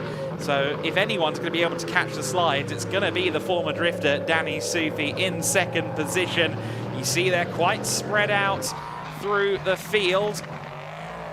Quite surprised that they're taking quite as much curb as they are on the approach towards Gancho, to be honest, because surely must be incredibly slippery, but you're not going to find any traction around this circuit as it stands. Of course, racing tyres inherently are fabulous in the dry conditions.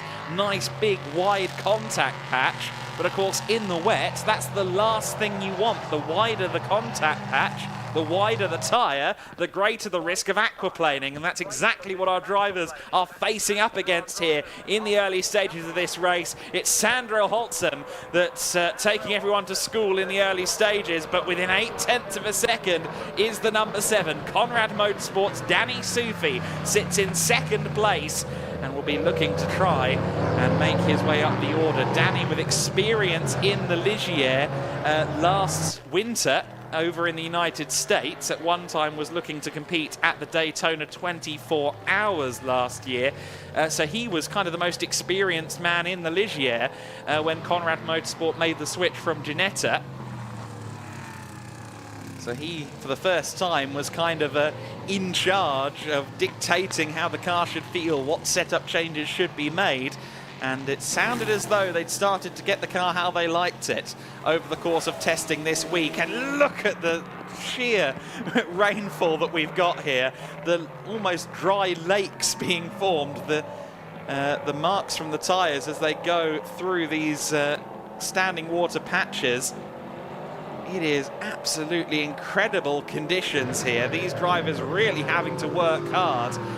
Remember how I said turn 5, the kink was flat out earlier on in the GT4 Winter Series race. It's certainly not flat out now in these conditions. Every corner is a seismic event right now. The Molnar Motorsport car there just going through shot. That car is running in P6, the number 18 of Emil Heyerdahl. Heyerdahl will be looking to capitalise on maybe some of his single-seater experience. Heyerdahl was a champion in the Formula STCC Nordic using the Formula Renault 1.6 cars back in 2018, the number 18 Molnar Motorsport car. Driven by the young Norwegian driver who's since taken to Carrera Cup Scandinavia, the NLS Series, the Creventic category, GT4s. Danny Sufi loses it into the first corner. Huge contact, both cars into the gravel. Danny was a passenger as soon as the rear let go, and unfortunately that's major damage to both cars. The Rinaldi Racing 33, you can see its rear right is hugely damaged, and the front end may have found the tyre barriers as well. That was a big impact. Sandro Holtzem there tapping his head. I think he might be communicating on the radio and accompanying it with some body language. The ANS Motorsport car, though, moves into the lead as a result of all of that. Young Kevin Rabin, for the first time, is a race leader.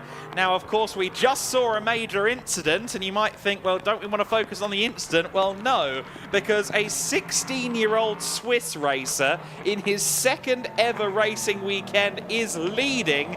However, not for long, because the red flag has been put out on this race, and I didn't want to say anything, but I had a feeling it was going that way, because while I jested about the conditions, it was clear that they were only getting worse, and I think the team here at Gedlich Racing have made a very wise decision to take a red flag at this time. The weather certainly not favouring anybody right now, and of course they also need to clear that incident between Danny Sufi and Sandro Holtzem. I feel for both teams, for Rinaldi, for Conrad, because both of them will have cars with a lot of damage. I especially wonder about the rear damage to the Rinaldi car. I think, if anything, it got the worst of that impact with Danny Sufi. It also found its way into the tyre barriers, of course, but both of those cars will be not in the best of shape. Hopefully everyone's okay. We saw that Sandra Holtzum was seemingly okay in the cockpit, but this race, certainly, as these conditions have frankly turned against us, it is not a surprise to see this red flag out. Wise decision from the powers that be to just curtail things for the time being in this prototype Winter Series race. The red light panels are flashing. That grandstand earlier on did have a smattering of fans, but rather unsurprisingly and rather understandably, they have sought a little bit of shelter in these conditions. The cars have been instructed to the end of the fast lane, so the cars will stop at pit exit in these red flag conditions. Now, we only got a little under 5 minutes of racing before the red flag, so we'll see if any of those laps will count towards the distance. Meanwhile, Chris McCarthy is rather diligently out there with a microphone. He can tell us a bit more about what's going on down in the pits. Thank you, Adam. Yeah, the conditions down here, pretty grim, to be honest. I think you got the good spot up there in the commentary box. So we're down here in the pit lane. John, if you just swing camera around there, you can see one of the cars coming down into pit lane. Now, red flag has been thrown out. Here comes one of the cars in, the number 12 car, just making its way past us. Look at the spray. Even whilst we're here in the pit lane, you can see the spray coming off the back of the cars. We'll take a little bit of a walk down. You can see them queuing up at the end, but it's just the conditions so bad. I mean, we got a lot of support in. Thankfully, in the main grandstand, they've got shelter there. All the teams have taken shelter in the garages, but the conditions, the rain, means that we have thrown the red flag. It's not because anyone has gone off the circuit. It's just because of how bad. But you can see, thankfully, I had this with me, because otherwise it would have been a completely different story. We do have two cars off at turn one, I'm hearing, but I'm thinking it's more a combination of that and the weather as well. Pretty windy as well down here. We're going to just go over to this side. It's pretty windy out there, but I think it might be just a little bit of time. Looking down pit lane, you can see the amount of water that has now come down the pit lane, just because of the amount of rain that has fallen. But yeah, Adam, conditions down here not very good at all. And looking around, Johnny, if we do a general pan around the area, the clouds around, it doesn't look like it's going to be improving any time soon. So the conditions for the drivers not very good at all. And when you think, I mean, Adam, you've been here since Thursday morning as well. They've only really been driving in the dry conditions. So for the drivers, this is the first real time they've been tackling conditions like this. So it's no real surprise that it's taken some prisoners already, and it's going to be very tricky for all the categories going forward if the weather is to stay as it is. So I'll hand up to you now quickly, Adam, whilst I run down and see if I can speak to some drivers. Yeah, thank you very much, Chris. Yeah, to your point, I was here actually from Wednesday. I've had the luxury of taking in Estoril for a good few days now. It was dry conditions all the way through the week. They've been testing here for a lion's share of the week here, not just through Winter Series, but also Gedlich Racing's race test program, which is designed to, again, optimize track time across the winter months and make sure that everyone is well prepared for their summer. And sometimes you have to prepare for conditions like this. And, well, on the Saturday, for the first time this week, we have had rain here at Estoril, and it is falling in a rather generous fashion, but I could frankly take a smaller portion. Good to see that Danny Sufi is out of the car and okay. We saw that Sandra Holtzum was all right in the immediate aftermath of that accident. And Danny, while I'm sure he is most aggrieved at what he is seeing and won't be happy with the error he made, at least he is all right. The youngster in the silver helmet has really been taken under the wing of Franz Conrad in the last 18 months or so, since he came over mid-2022 to start racing in Prototype Cup Germany. He also raced at the Nürburgring 24 hours in a Lamborghini earlier in the year, and now you can see the damage caused by that accident. I believe we can get a look at what happened here between Danny Sufi and Sandra Holtzum. Sufi in the slipstream just loses the rear end as he applied the brakes, hit that lake that had been forming on the front straight towards turn 1, and unfortunately from there he was absolutely a passenger. Nothing that he could do once the car stepped out, and in conditions such as that, it is so easy for this kind of thing to happen. Danny is an absolutely lovely young man. I know that he is going to be upset at this situation, but that was really out of his hands in conditions like this. And as Chris alluded to, this looks like it is going to be quite a lengthy delay. I know Chris is very diligently seeking drivers as well, but we will continue to bring you thoughts, insight and reaction as we await the return of racing here at Estoril. Again, a doff of the cap to the recovery crews and the marshals working so diligently out there in these absolutely horrid conditions. You see them there seeking cover.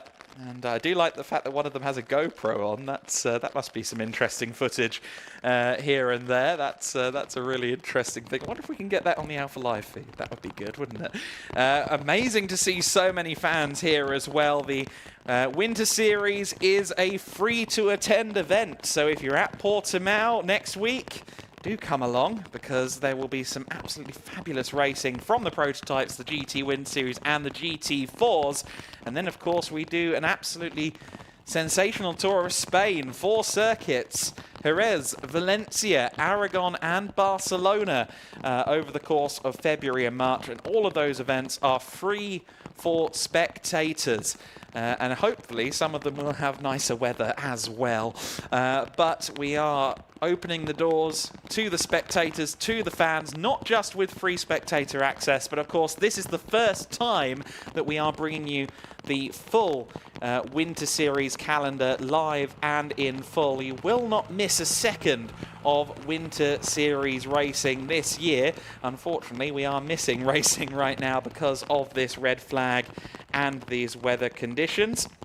Meanwhile, I understand that Chris McCarthy has once again signalled that he's ready to have a chat with us, and I do hope he has a roof over his head, but let's find out. Let's go to him now. Thank you, Adam. Yeah, we've made our way down a little bit further down the pit lane. As we can see, cars are all queued up, ready to go for when the conditions continue, when the track is clear. John, if you swing the camera around, you can see the safety car is actually making its way down, ready. I'm going to ask you, Ryan, actually to grab that umbrella for us so I can actually walk out on that. Looks like, oh, that's supposed to go up a little bit further. If we just... well, I'll let you sort that out, and then we'll go out. Yeah, there we go.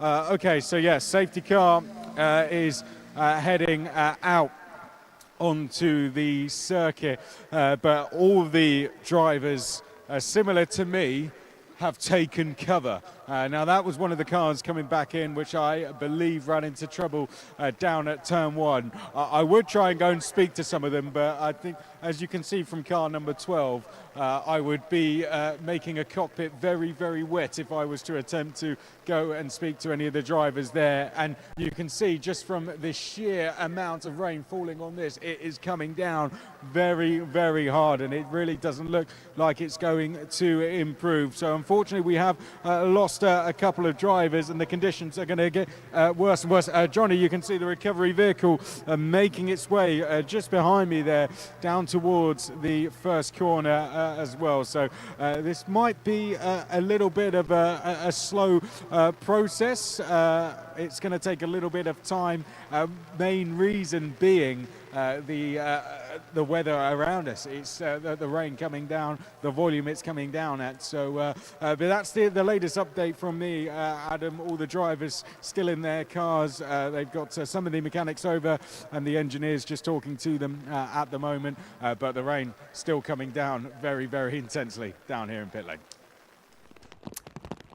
Yeah, it's very intense rain. You can see there the apex of some corners with the camber. It is pooling into lakes on the apexes of these corners. It's always an indication here at the Circuito Estoril that conditions are really bad when you can't see the mountains of the Parc Natural de Cintra Cascais that overlook the last corner. You remember that there was a big mountain in the back of that shot earlier on? Well, your guess is as good as mine as to where it's vanished behind sheets upon sheets of water falling onto this circuit right now. We are not going to give up on this day for as long as we possibly can. I understand that the curfew time here is approximately 7 o'clock, so we will make every effort we can, of course, to go racing again today. But first, we need the tides to turn against us, and with every minute of rainfall, well, the tide analogy is becoming more and more literal, isn't it? I'm seeing our photographers, I'm seeing our marshals, all kind of trying to find a little bit of shelter right now. Our wonderful videographer Emilio, who's been bringing some fabulous video content on all of the championship socials. He just made his way for cover as well, so he doesn't feel like there's anything worth filming out there right now. Certainly not anything that's worth risking his camera. We see here the inside of, I think that is the Molnar Motorsport 18 car, but in fact, no, it wouldn't be. I think it would be the 42 ANS car, but nonetheless, you can see, yeah, it is the 42 ANS car. Director confirming in my ears, Julien Lemoyne. And, well, we've just got an announcement on the timing screen that explains what's happening here. They say cars can go back to the pits. The start time for this race will be announced on the app. So therefore, I think everybody's seeing some sense and allowing the cars to not get completely flooded. The drivers do not want to be sat in these conditions with the rain beating down on their car. If there's one driver on this grid that is maybe a bit upset that the race didn't continue, it would be young Kevin Rabin, of course, because Kevin Rabin was in the lead just before the red flag. That young 16-year-old Swiss driver in the Nova Proto was in the lead momentarily, but I suspect that in reality everybody is more than relieved that they're not even attempting to drive around this circuit. The red flag, undoubtedly, inarguably the right decision, but for now the Prototype Winter Series race is on hold. It was drying conditions, believe it or not, about an hour ago when the GT4 Winter Series was out there. I think some of the cars were even on slick tyres, but I don't think we'll be seeing slicks again this side of Sunday, even when we do get racing back underway here at the Circuito Estoril. Of course, as alluded to, this circuit now open for north of 50 years, open in 1972. Has held some absolutely fabulous moments over the years. In the main building here at Estoril, there is a wonderful and very, very large canvas of the historic finish at the 2006 Portuguese Motorcycle Grand Prix. If you don't remember that one, Tony Elias taking the win by mere thousandths of a second over Valentino Rossi on the very final lap, and that moment did prove to cost Rossi the title, of course, in the 2006 World Championship. The late Nicky Hayden winning the World Championship, of course, in 2006. I understand, though, that we do have some pre-recorded content that we can cut to. And I know I can cut to it because I was the one interviewing. I had a chance to walk around the paddock yesterday and catch up with some drivers, including one of the drivers involved in the incident we saw a few minutes ago. Certainly in brighter spirit then than he is now. Danny Sufi took the time to chat to me outside the Conrad Motorsport truck on Friday. In the prototype Winter Series, one of the biggest team names there is definitely Conrad Motorsport. And if you've seen Conrad's recent efforts in LMP3, you'll know this man, Danny Sufi. Danny is from the United States, but these days he resides, well, from what I understand, in the Conrad workshop. So tell us a little bit about how that happens. Yeah, so I started racing Spec Miata back in the States, and eventually, I did a few years, won a few championships. Ultimately, racing is an expensive sport, so ran out of budget. Ended up doing drifting for a couple years, but then after 2 years, I was like, I need to be back in a race car. So I shipped myself to Europe just because I knew there's more opportunities here for me getting into a proper car.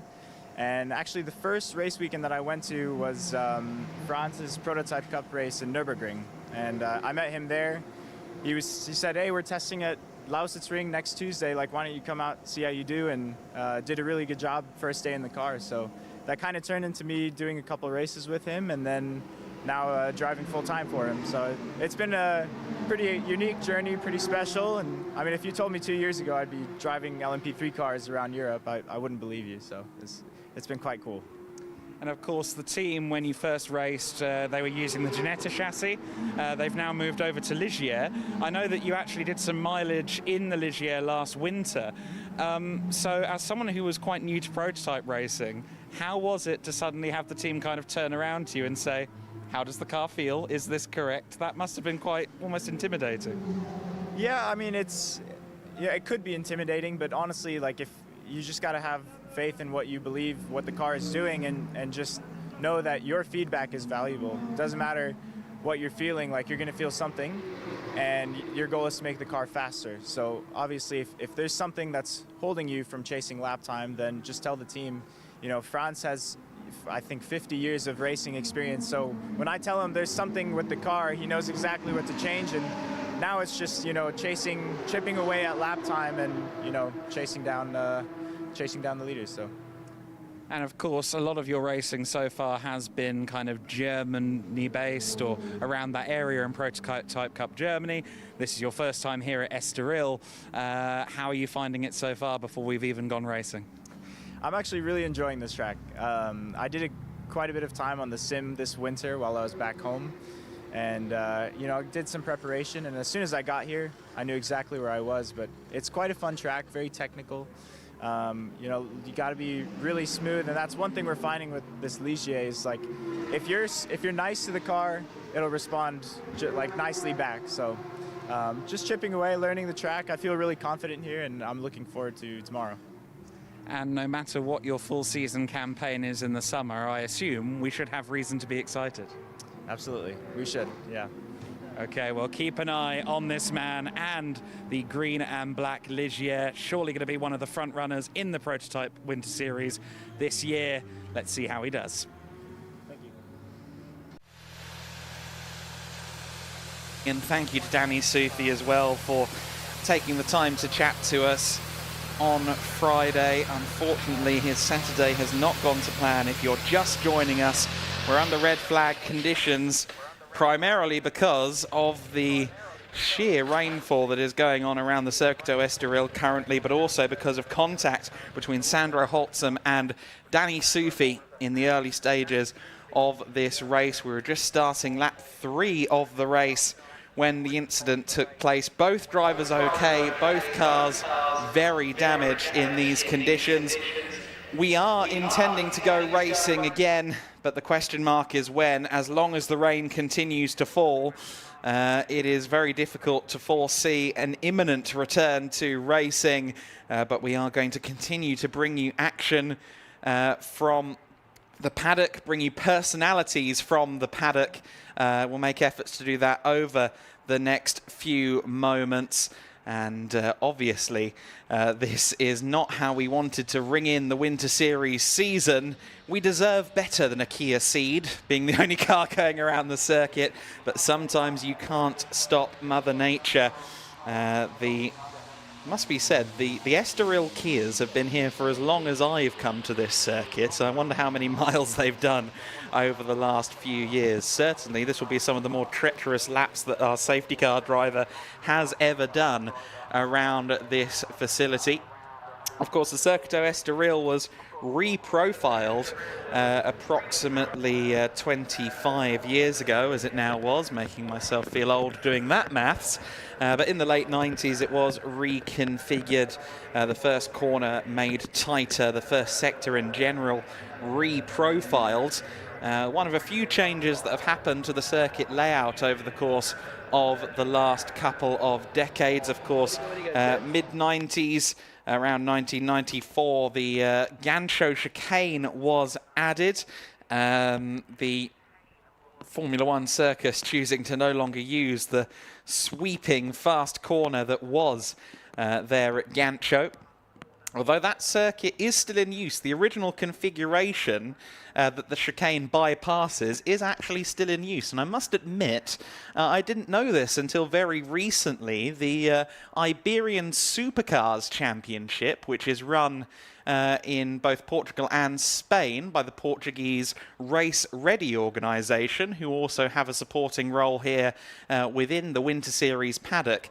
They do actually run here at Estoril using the original Gancho section of the circuit, bypassing the chicane, which means almost no runoff. It also means a very bumpy surface and a very fast right-hand corner.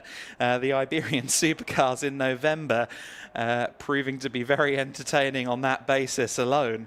They were here in just November, and we are already into a new racing season, of course, with the unique calendar placement of the Winter Series, just the second weekend of January, and we already have racing to talk about, albeit racing that unfortunately is currently on hold as the weather continues to hit. So then, Chris McCarthy, I understand, is down there at the moment, and he's going to walk us through the pits. I imagine he'll find some characters to chat to as well. Let's go down to Chris. Thank you very much, Adam. We're just going to clear this area because one of the GT4s is coming back. Welcome back to the pit lane. It looks a little bit different now, doesn't it? Because the rain is no longer falling. The guys are still working to clear the cars down on the circuit. Unfortunately, our top two cars on the grid falling victim down at turn one.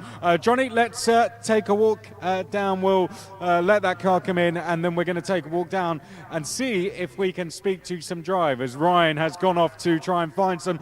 You can see the recovery vehicle up there at the start of the pit lane has brought back. It's either going to be Danny Sufi or Sandro Holtzum, who we spoke to on the front row on the grid. Both of those falling victim to the conditions, which were absolutely treacherous, and they both did speak to us. Hello, very excited.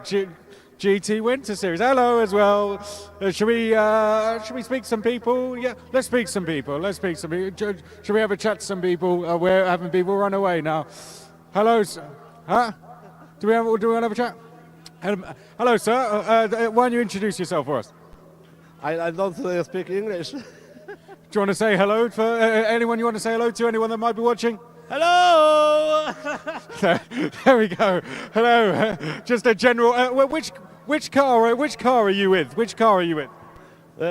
Win? Huh? Today? Yeah. Today? This one here?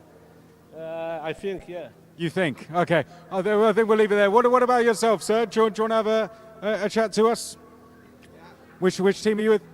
Mateusz Lisowski, Team PTT, 44 number. And how's it going so far this weekend? Yeah, really good. P1 in qualifying 1 and P2, P1 in qualifying 1 and P1 in qualifying 2. How are you enjoying Estoril so far?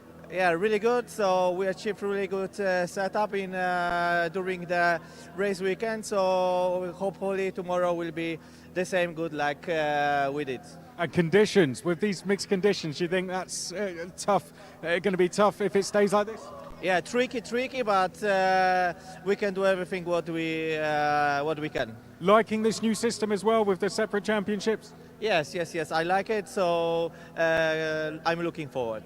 Thank you very much for speaking to us. Best of luck for the weekend. Thank you very much, guys. Thank you. Give us all a wave. There we go. See you later, guys. Thank you very much. Let's keep walking down and see who else we can find. We've got another garage here. We might come back. I do quickly want to find. Ryan's waving at me, so we're going to take a walk down and see if we can find some of our prototype drivers. Let's take a look. Here's one of the cars that came in. So this, the 33 Rinaldi racing car. Here we can see the damage. Johnny, if you come round the back, be careful. Do keep your distance because this is coming off the truck. Let's stand right back if we can, but you can see what happened to the rear of the car, particularly the rear left. Just keep your distance there, mate. But unfortunate there. That is why the Rinaldi car was having to be recovered. Now we've got some drivers over here. Tom Van Rompuy is over here, so we're going to have a chat to yourself. Johnny, over here. Firstly, thank you very much for speaking to us. How are you enjoying the weekend so far? Well, we were enjoying it quite well. We were struggling a bit in quali with the setup, but now we figured it out. We had a really good car now in the rain, but unfortunately a water tube broke, so the engine is killed. We had a podium inside, but yeah, we will try to fix it and try to be back for tomorrow. So tell us where your car is, your DKR Engineering, so this is your car here. I mean, real shame. Tell us how tricky the conditions were, because it just seemed the rain kept falling and falling. How tricky was that to deal with out there? Well, it was tricky, but I quite love the rain, so it was not super tricky, let's say, but you have to be on your toes for sure. But no, I love it. And DKR Engineering, obviously a great outfit to race with. I mean, you must be confident that they can get this fixed and get you back out. Yeah, they will. They will not go to sleep before we can race again tomorrow. Good stuff. Well, thank you very much for speaking to us. Who do we have over here as well? Lawrence as well. Thank you very much for speaking to us as well. It's great to have you with us this season. Yeah, unfortunately, I couldn't really show something today, but hopefully we'll be back tomorrow. And how are you enjoying the fact that we have now a prototype winter series? So far, it's been a good weekend, a lot of driving time and good people around, so very much looking forward to tomorrow and the rest of the season. You mentioned the rest of the season. Any tracks in particular you're looking forward to? This one was quite new to me. I haven't been here for 6 or 7 years, but the rest of the season I know with Portimao, Aragon and Barcelona, so all tracks that are very nice. Talk us around how it is to drive a lap of this circuit. It seems it's got a bit of everything, isn't it? Elevation, very fast flowing corners, but also those tight and twisty hairpins in the middle as well. Yeah, I did the track walk on Tuesday and I was surprised how much elevation change there actually is. It's a very classical track and I really like that. It's not easy with the prototype, but it's a lot of fun. And you've driven in championships all around the world, a bit of everything, so it's fantastic to have you here. Tell us one of the things you like most about this series. I think the track time must be a real bonus, especially to start the season. Yeah, I mean it's a really nice championship to prepare the season, the European season.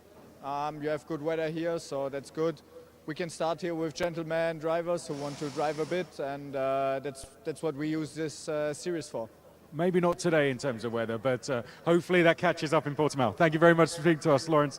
Okay, let's keep walking down and see who we can find. Shame about DKR Engineering. You can see the car in there, Johnny. I don't know if you wanted to go and have a look around the back. Feel free to go in and have a quick look, but you can see the water pump on the car, unfortunately, falling amiss for them, so it looks like we might not see them for the rest. Let's come and have a look. ANS Motorsport, let's speak to them next. Kevin, great to have you with us, first of all, Kevin. How are you enjoying jumping up into this category? Well, for me it's a new thing because it's my first international race with prototype racing in the rain. So it's a good experience to learn, and we'll see the conditions if it's keep going on the rain or it's going dry. So You're in the Nova as well, aren't you? So tell us, so Johnny, coming. So this is the Nova as well. So we have LMP3s and we have the Nova. Tell us a little bit about this car, because obviously this is slightly different, isn't it, to the LMP3? So the car is French. The chassis has been developed in France. So it's like a bit the LMP3 because it's an Oreca chassis. The engine is a V8 Ford's Mustang. Only a carburetor has been input in the engine with it to put a bit more power to the engine. But compared to the LMP3, this one's a bit lighter and faster in the corners. But yeah. We'll just step over here, so Johnny, you can come round and we'll spin round this way, and then Johnny, you can have a look at it in the background. But yeah, I mean, Kevin, it's only 16 years old, right? As well, yeah, pretty fresh out of karting as well. Karting. So I mean, how is it going from a kart into this? I mean, that's a pretty big step. Well, I've done 1 year of full training on GT3s, midgets in France, and some Formula Renault 2.5, and yeah, this time it's my first race in the Pro Tour, so it's kind of fun, and it's completely different from karting. So yeah. I mean, when you get out down pit lane and put your foot down for the first time, that must be absolutely fantastic. Yeah, it's crazy, the speed and the adrenaline you get from this. It's completely different. Yeah. And racing in front of a crowd like this as well. Guys, up there in the pit lane, we are down here for those of you listening to us as well. And you can see quite a big crowd in we got as well. It must be really good to be racing in front of all these people. Yeah, it's good. It feels like you've been supported by everyone, and it's good, yeah. Going to be putting on a show for these guys? Yeah, of course. Good stuff. Congrats. Well done. Thank you very much for speaking to us, and thank you for all of you who are here with us as well. Let's go down this way. We're going to have a chat to racing experience. This man here, big celebrity. I don't know why he's even come down. Adam Weller. We're going to walk and talk. Our commentator. Adam, I mean, tell us a little bit about the incident. I mean, a big shame for the guys on the front row. Yeah, I mean, in these conditions, it's incredibly difficult from lap to lap to cite what the conditions are, how much grip there's going to be, and what happens when you hit the brake pedal. For Danny, he hit the brake pedal and the rear axle immediately locked up. There was nothing really that he could do about it. Francesco Lopez from the GT Winter Series should be with us in Garage 8. However, I now note that he has run away. So I was going to get you to chat to him, but live television. But how is it to be back? You were here last year as well. How is it to be back and see it expanding now into what is going to be 4 championships, with 3 championships now, but that becomes 4 in Spain? Yeah, it's amazing. I mean, if you were watching last year, you'll know how good the GT Wind Series and the Formula Wind Series were. But this time we've expanded, and for the first time, of course, we're here live all year. So that's absolutely incredible. We've got live coverage all season long. We've got yourself. We're going to have our colleague Lucas Gajewski. How you doing, Lucas? Next weekend as well. Very exciting stuff. I do, however, note that in the green jacket behind you, Francesco Lopez is there, one of the quickest drivers in GT Wind Series, if you fancy having a chat to him, because he's more interesting than me. And Adam did do a video to bring you guys up to speed with what the Winter Series is, so do go and check that out, and may be doing a video on 5 reasons why to watch it as well, so we'll keep our eyes peeled for that one. Thank you very much for doing that. Francesco Lopez is over here. Thank you very much for speaking to us. How does it feel to be here at Estoril? Bom dia, everybody. It's great to be here again. So 1 year after the last GT Winter Series. Unfortunately, we had 2 dry days for testing, and now it's raining a lot. So we expect to start our race later on. We keep fingers crossed for racing. And looking ahead for the season as well overall, of course we're struggling in tough conditions today, but tell us about some of the tracks we are going to be heading to and which ones you're particularly excited about. We are racing almost on very, very beautiful tracks like Estoril, Portimao, Jerez and so on. I mean, for us it's really interesting to start the season in the beginning of the year. So We are motivated, quite all, so let's see how it goes. This circuit is beautiful, isn't it? I mean, it's my first time here, and when we got out the car, it's the elevation change that really caught me out, and you can almost sense the history around the circuit. Is that something that you sensed when you got out there? I mean, tell us how it is to drive. I mean, it's a kind of mix from the tracks. So Estoril is really a historic track. Then we went next week to Portimao. It's completely, let's say, a new track, new interface and all.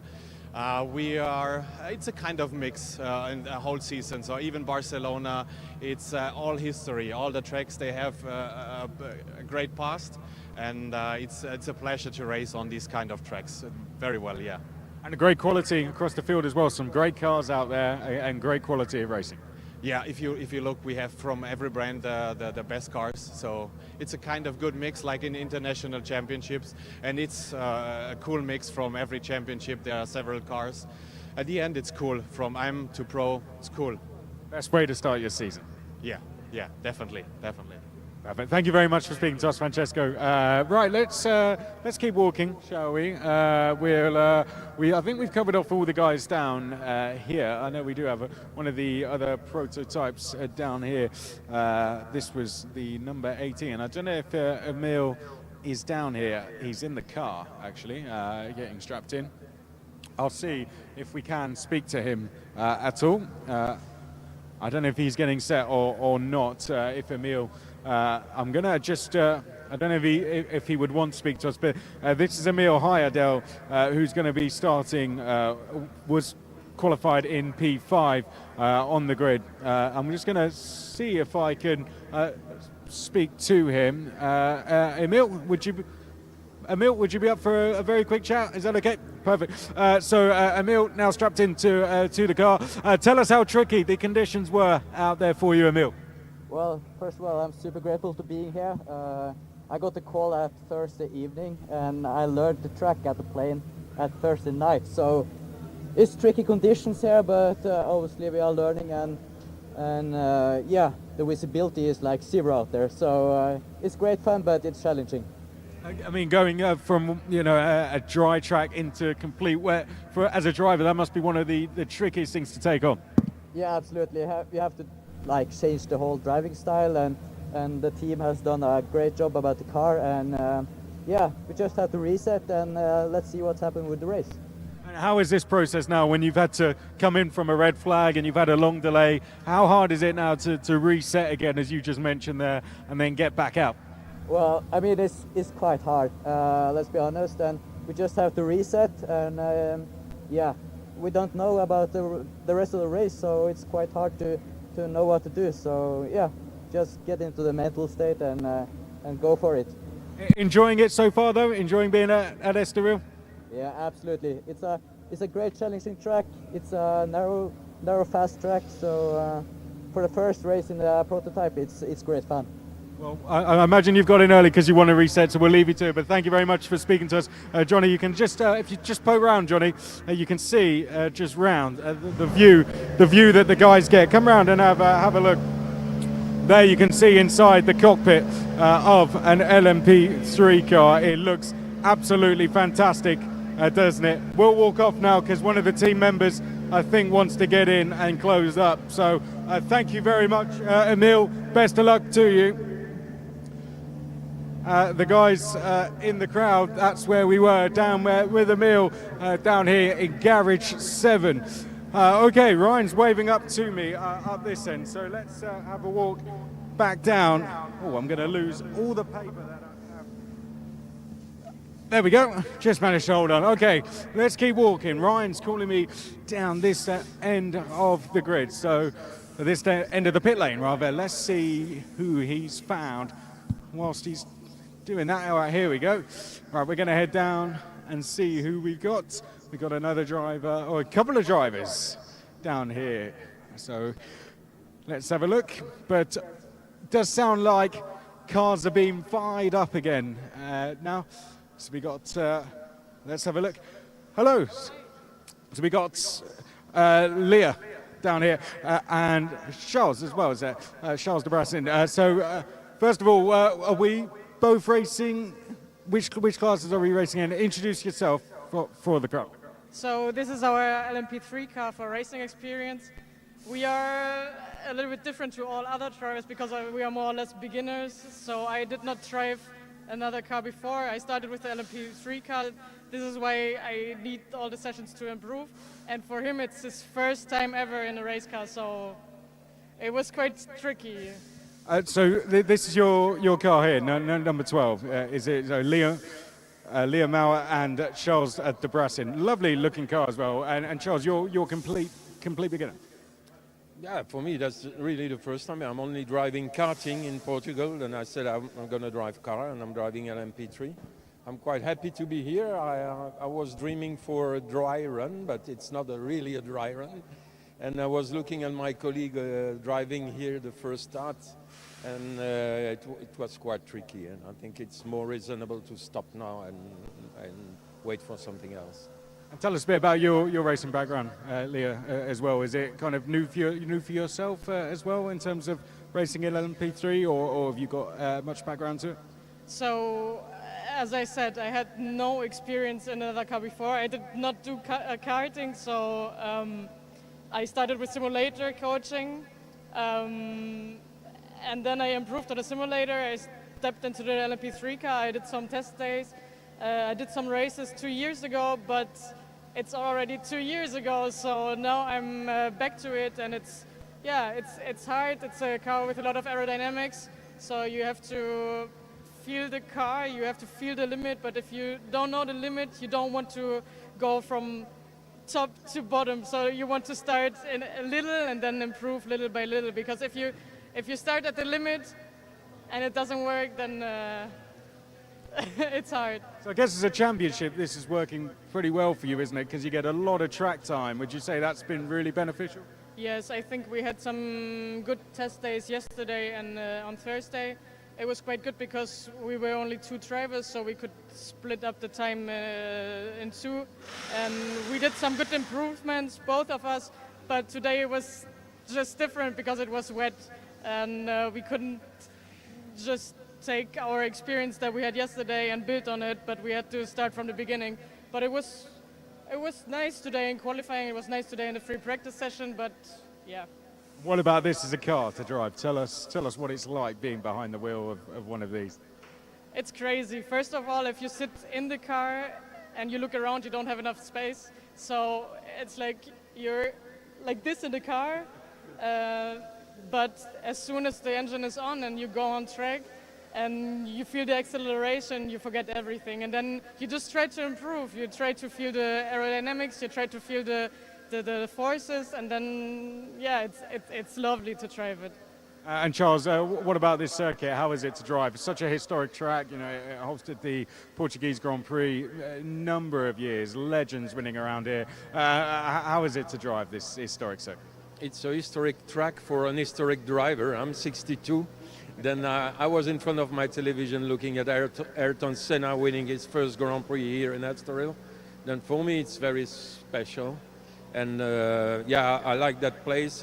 It's a little bit sad to see that there is not enough maintenance and not enough organization here.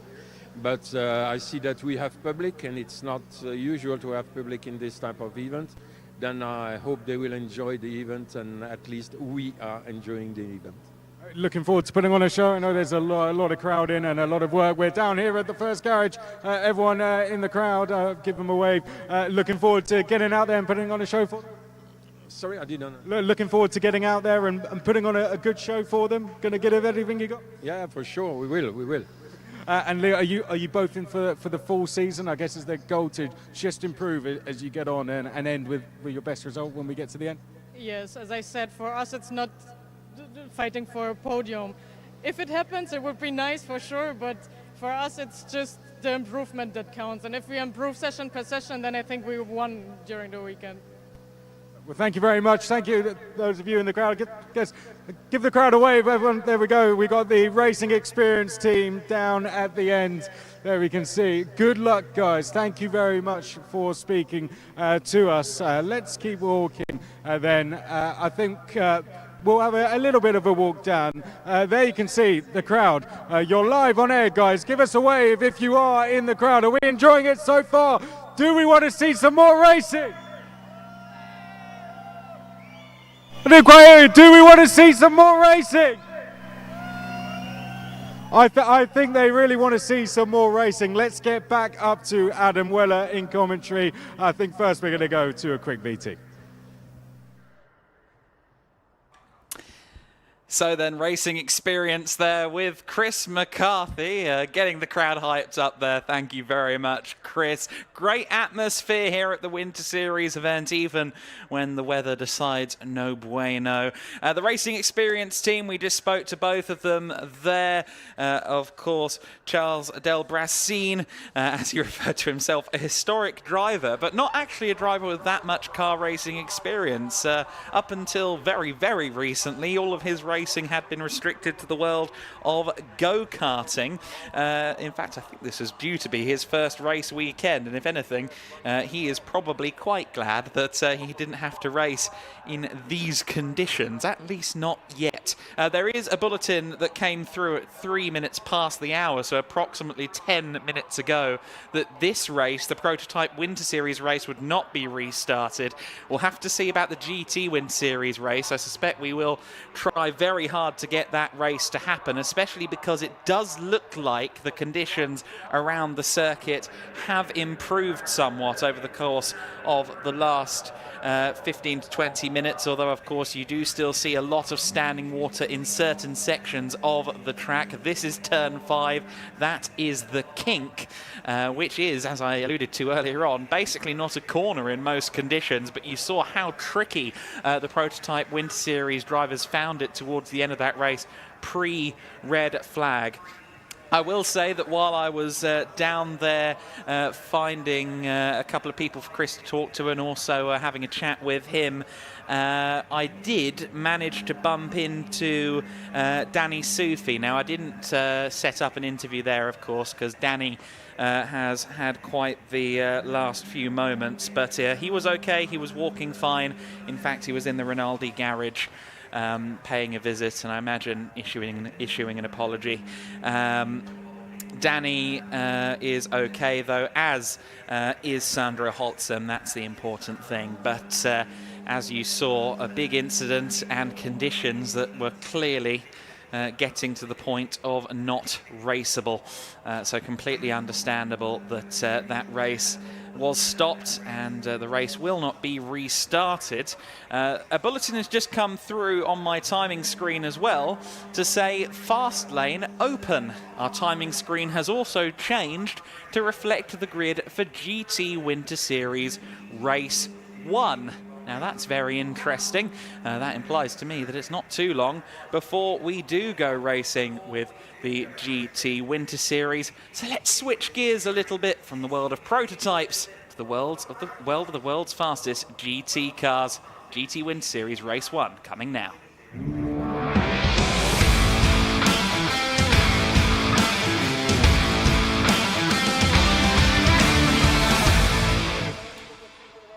So we expect the cars to come onto the circuit within the next few moments when they open the fast lane of the pit lane. That usually implies that we will get the cars on circuit. We'll run you through all of the information in due course, but for now let's talk to you a bit about this series. The GT Winter Series began in late 2019. It's always been an open book philosophy. If it was a tin top, if it was a car with a roof, chances are it could get into the GT Winter Series. In the early years, it included GT4 cars and indeed the odd LMP3 machine as well. But of course, grid capacity is an issue, and the grids were huge in the last couple of seasons. We had well over 40 cars for quite a few events last season. That is why the GT4 Winter Series came into existence, to free up some space there. That is, of course, also why the Prototype Winter Series also came there. But the GT Winter Series for GT3 cars, Porsche Cup machinery, like the car you can see exiting the pit lane, and now we can get a look at the grids.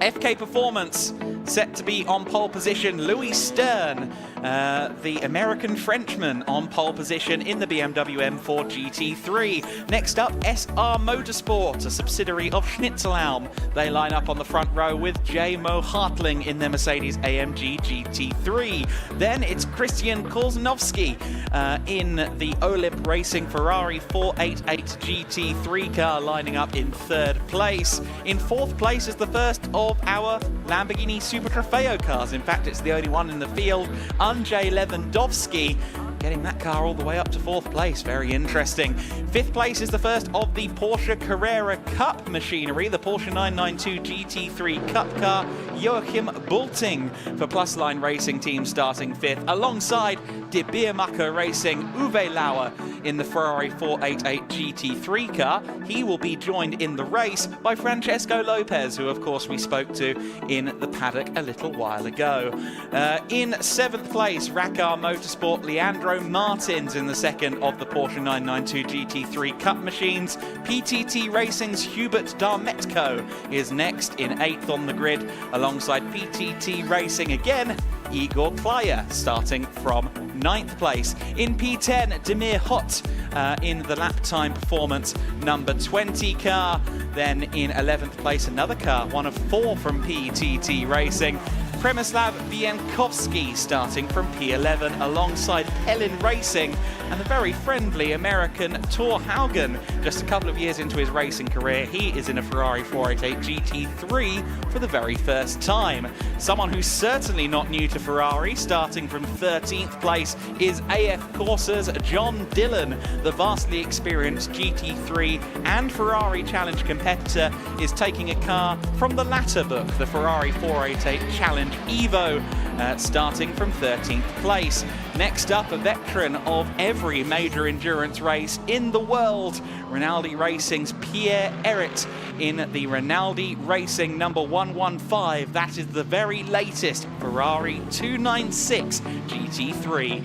PTT Racing in P15, the very, very fast Mateusz Lizowski starting from 15th place. He was very, very rapid in qualifying earlier on. And starting from the back of the grid, the number, we've got a little bit of a differential. PTT Racing number 44 at the back of the grid. Okay, it's slightly changed, but on the back row alongside Mateusz Lizowski is Marcin Jedlinski. That's the Olymp Racing Audi R8 LMS GT3. Lizowski and Jedlinski, two of the fastest drivers out there, and they're at the back of the grid.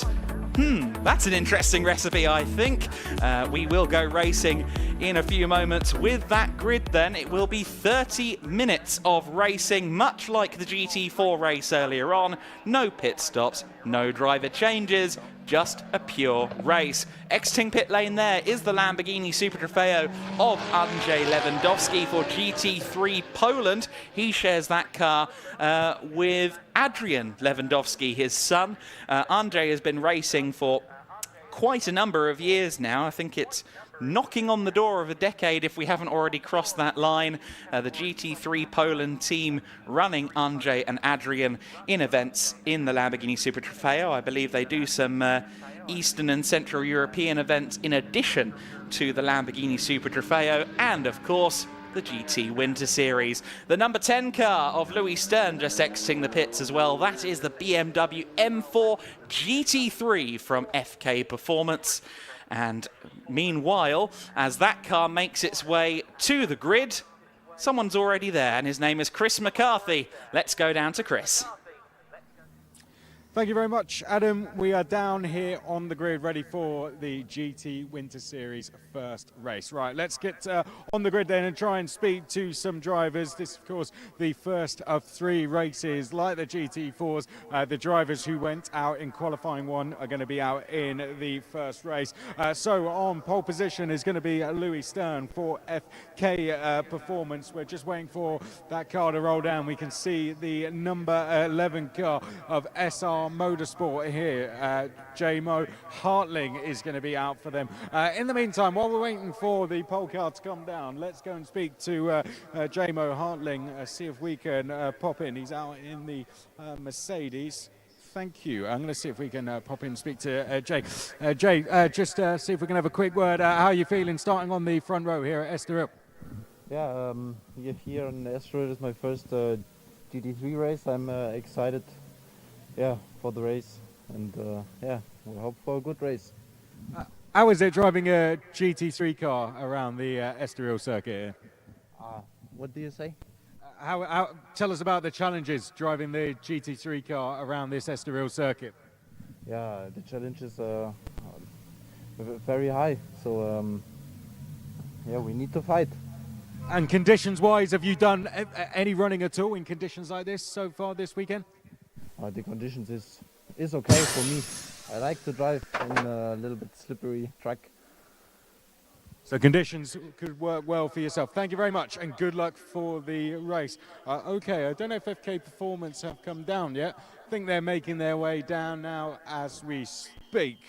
So number 10 car rolling in. Let's see if we can speak to Andrzej Lewandowski in the meantime, in the number 6 Lamborghini. Let's see if we can poke our head in and speak to Lewandowski. Just getting some final words. Sorry guys, can we just poke in? Andrzej Lewandowski in the Lamborghini. How are we feeling starting on the second row? Okay, I don't understand you exactly because I don't hear, but we will see. Yes, we will fight of the first position. Yes. And strategy going into the race. Tell us how it is racing-wise at Estoril. You think we can get some overtaking done here? Oh, our car is for the rain is a little difficult, this track, but we'll see, and I hope that will be the well.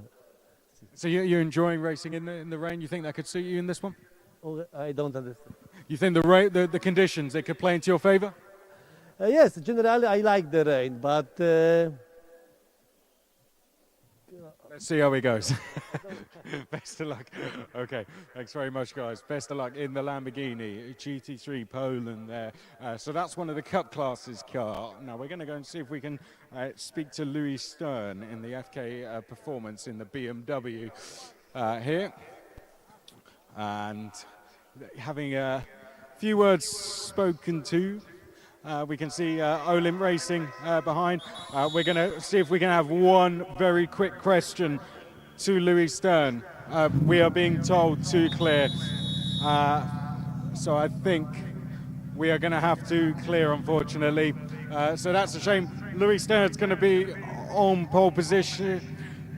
And then we got Olymp Racing next. That's a look at the grid. Johnny, that's a look down at turn 1. Clear view down. Let's start clearing the grid. Whilst we do, Adam Weller, let's go up to you in commentary. Thank you very much, Chris.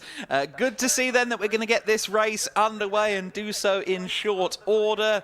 Of course, we don't know what the weather's going to do for the rest of the day yet, so probably wise to get them on this formation lap. The circuit certainly does look raceable now, which it certainly didn't less than an hour ago. This is going to be a really intriguing motor race. If you recall earlier on, I was talking about in the GT4 class how the slightly more standard cars, the Cayman Trophy cars that aren't quite GT4 spec, might be a force to be reckoned with in these kind of conditions because they're softer and more forgiving.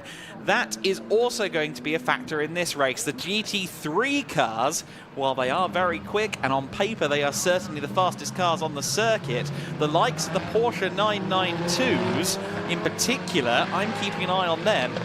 There are some very quick drivers in those cars, and I wouldn't mind betting that we see a couple of them surging up towards the overall podium. We are missing a couple of cars. I noted, I don't think I saw Mateusz Lizowski, and I don't think I saw Marcin Jedlinski, so it looks like we're down to 14 of the original 16 starters. Pierre Errit at the back of the grid. So a couple of drivers electing not to take the start in these conditions, which is understandable. Of course, wanting to make sure the cars are ready to go for Sunday, primarily. And while the circuit is certainly raceable right now, it is not A1, and there is a risk if you go out there and don't feel confident. Certainly you could end up in the gravel. The clock is ticking on the race, as you can see on screen. 28 minutes and 40 seconds left to go. No +1 lap, but 28 minutes and 35 seconds left to go. So a half-hour race, just like the GT4s earlier on. And a mix of different categories. We have GT3 cars, Porsche 992 Cup cars. We have the Ferrari Challenge machine in there as well of John Dillon. And John will be one to watch as well, very experienced. There you see the Tricolor, the red, white and green machine from AF Corsa. Of course, no less than the team that took the win at the Le Mans 24 Hours with the Ferrari hypercar back in June, an event that Chris McCarthy was lucky enough to commentate on. No envy there at all. 27 minutes and 50 seconds of the race left to go. I suspect they'll take them round for one more lap behind the safety car. There's no bulletin to suggest that the safety car is in this lap, so I suspect we'll do 2 laps behind the safety car, then release the drivers under green flag conditions. The reason they've started the clock under safety car conditions is largely to make sure that we start this race single file. That improves visibility, reduces spray and overall risk of incident on the first lap of green flag when we do go racing. You saw Louis Stern on pole position being talked to by none other than Bruno Spengler when Chris McCarthy was trying to lunge in there for an interview before they kicked everyone off the grid. It was Bruno Spengler who was coaching Louis Stern, the American flagged French-born driver Louis Stern. Quite funny that he is being coached by the Canadian flagged French-born driver Bruno Spengler. Those two, a formidable pairing, and I'm interested to see how Louis Stern adapts to this GT3 car. He has not done much running in a GT3, and we will go racing this lap as I suggested. So we are going to go racing this time.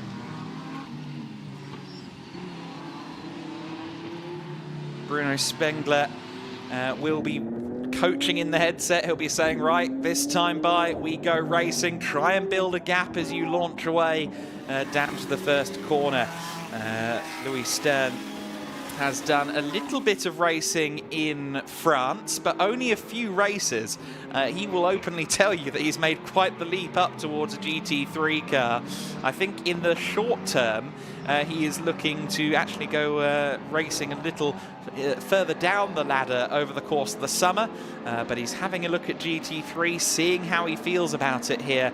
An exploratory mission then for FK Performance and their driver Louis Stern, and I think quite an exploratory mission for everybody going racing in these conditions. There will be just under 25 minutes on the clock when these cars speed down towards turn 1 for the first time. Keep an eye on Christian Korzanowski. He starts from 3rd in the Ferrari 488 GT3 from Olymp Racing. Korzanowski was a GT Academy finalist back in 2012. He didn't win GT Academy, the competition, of course, that brought PlayStation Gran Turismo drivers into the real world, as depicted in the film. Of course, Jan Mardenborough, one of those winners.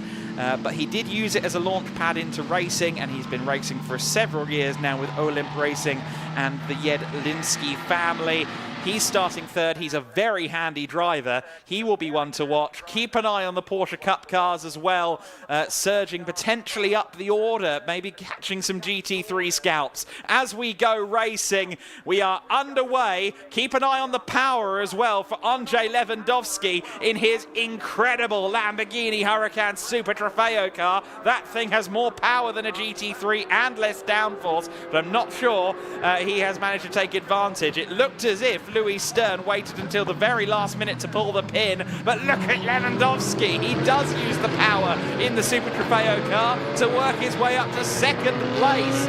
More power in a straight line. Well, we know the rules of drag racing. That went to Lewandowski, and up to 3rd place goes the number 5 car. Christian Korzanowski gets his way past J-Mo Hartling, and a real big opposite lock there from the Ferrari 488 GT3. These conditions, sub optimal, to say the least. Everybody funneling their way through the first corners. Pierre-Eric there in the back in the impressive Ferrari 296. And speaking of impressive, Andrei Lewandowski is on it. There's a spin further back, though, in the pack. I think John Dillon facing the wrong way at Curva VIP in the Ferrari 488 Challenge Evo. Looks like it's John Dillon's car. So we got one spinner. We also have the lead being contested in no uncertain terms, because Andrei Lewandowski is right on the back of Louis Stern. Lewandowski was looking for a move into turn 5, couldn't get it done. But of course, on the main straight, that powerful Lamborghini could well take advantage. Louis Stern's M4 GT3 will be running something in excess of 500 brake horsepower. But if I remember correctly, the Lamborghini Huracan Super Trofeo is more in the region of 620. So keep an eye on that as they go out of the final corner towards the main straight. And Christian Korzanowski, as forecast, is working his way to the rear of them as well. It's 3 cars for the lead as they come through the Parabolica Ayrton Senna for the first time under green flag conditions. The taps are now opened on the GT3 Poland Lamborghini. The power comes in. Andrei Lewandowski was very modest about his chances while talking to McCarthy, but now he leads. Chris McCarthy, chatting to him earlier on, he was trying to keep it quiet, but I knew he was going to be quick, and it is Lewandowski that leads. And now Christian Korzanowski chases him into second place. Great stuff from the number 5 Olymp Racing driver Christian Korzanowski into second place. Louis Stern doing an admirable job in these tricky conditions, but some of the more experienced drivers in heavy GT3 machinery are now moving up the field. Incident under investigation between John Dillon in the 151 Ferrari 488 and Thor Haugen in the Pellin Racing Ferrari 488, the red and white car. So there was an incident, and it was John Dillon, I think, that ended up in a spin as a result of it. So those cars under investigation right now. But the top 4 pretty close together. Louis Stern not too far off the rear, but what about Andrei Lewandowski? Absolutely on it at the moment at the front of the order. Jamo Hartling, as he said himself, not done much in a GT3 car to this point. It looked like he was going wide there at Orella turn 7. I hope he managed to keep the car on the circuit. But Jamo Hartling has raced in this series previously with a GT4 car, while the GT4s didn't have their own series, and then also competed in a GT2 Mercedes AMG with Schnitzelaum Racing in the Nürburgring 24 Hours this year. In October, Jamo Hartling won a driver shootout in the GTC race category, and his prize is 2 free years worth of racing in a GT3 car in the German GTC race category. So he's got 2 years of GT3 racing lined up, which he's preparing for here in the GT Winter Series. Right now he's preparing for a scrap because the leading Cup 2 car, the Cup 2 class for the Porsche 992 Cup machinery, Leandro Martins, is on a mission.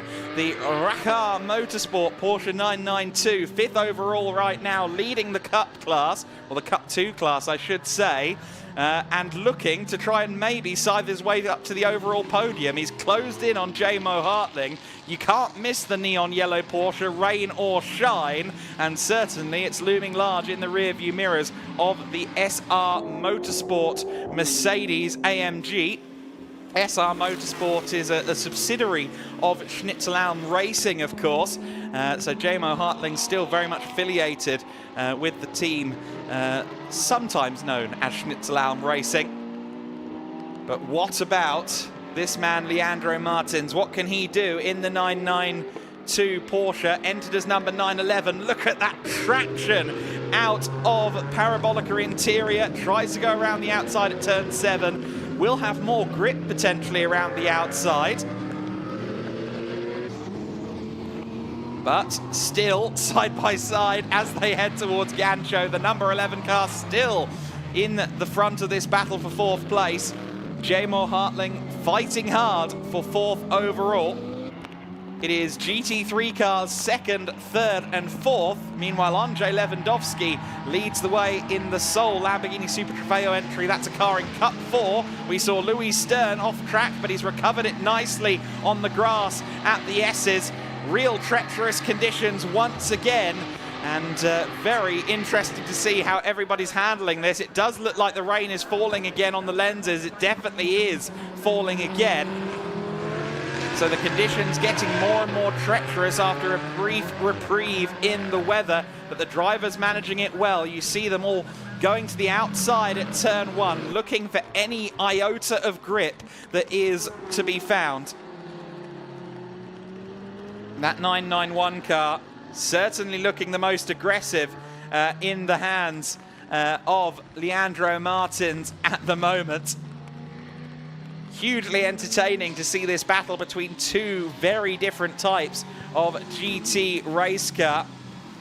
The Brazilian racer who's raced Porsches in Iberia for several years. He knows how to drive a Porsche. Of course, Porsches are great in the rain. Remember Petit Le Mans when they beat all of the prototypes and through into 4th place has gone Leandro Martins. We saw that there. It's ahead of the Mercedes AMG now. So Leandro Martins using the famous poise of the Porsche chassis to move up into 4th place overall. Remember, a Cup car.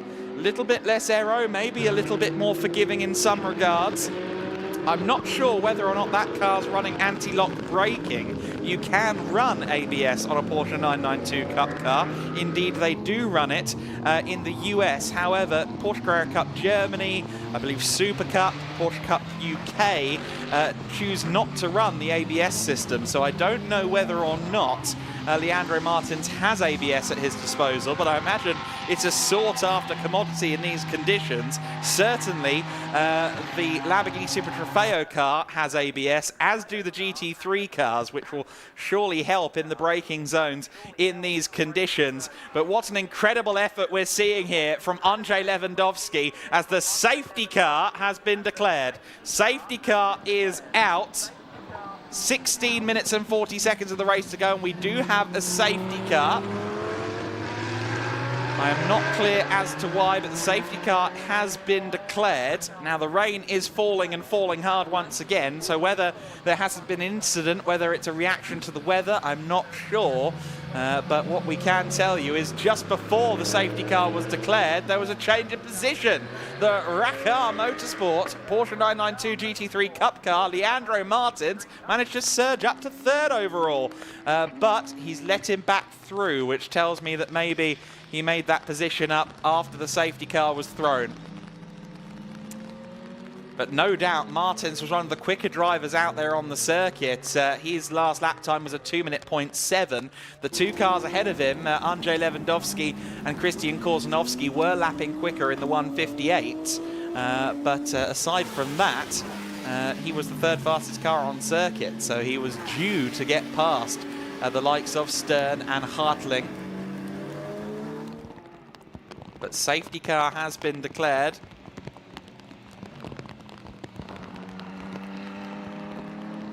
Now, I do note that Igor Kjala hasn't come through the second sector split, so whether Igor Klaya has had a moment, I don't know, but what we can tell you is the safety car is out, and certainly the weather that was clearing has now turned against us again after a few minutes of this GT Winter Series race. We got to half distance, clock still ticking, but weather only worsening. Very much reminiscent of what we were facing earlier on. What a fabulous start to the race that was from Andrzej Lewandowski. That Lamborghini Super Trofeo car with the legs in a straight line. And that power advantage used to take a lead, which he is yet to have lost. Of course, under safety car conditions, that's one less thing to have to worry about. But I assure you that in conditions like this, in 500 to 600 brake horsepower racing cars, these drivers' minds are not going any slower. These conditions are torrid, and you couldn't face a more difficult time to be driving at 40 miles an hour. I tell you now, very difficult conditions. There you see the 741 car of Igor Klaya, so that's down between turns 5 and 6, between the kink and the Parabolica interior. So that's where Igor went off, unfortunately, in the 741 car. We've seen a good bit of Igor Klaya in the GT Winter Series over the years, and a resolute supporter of the championship. A shame to see him out of this race.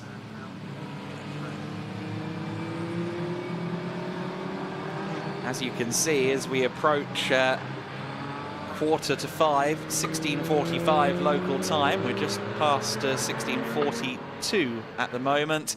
It is very, very wet out there, and it's getting darker as well. Very difficult conditions for our drivers to contend with here. You see once again those telltale strips forming in the road.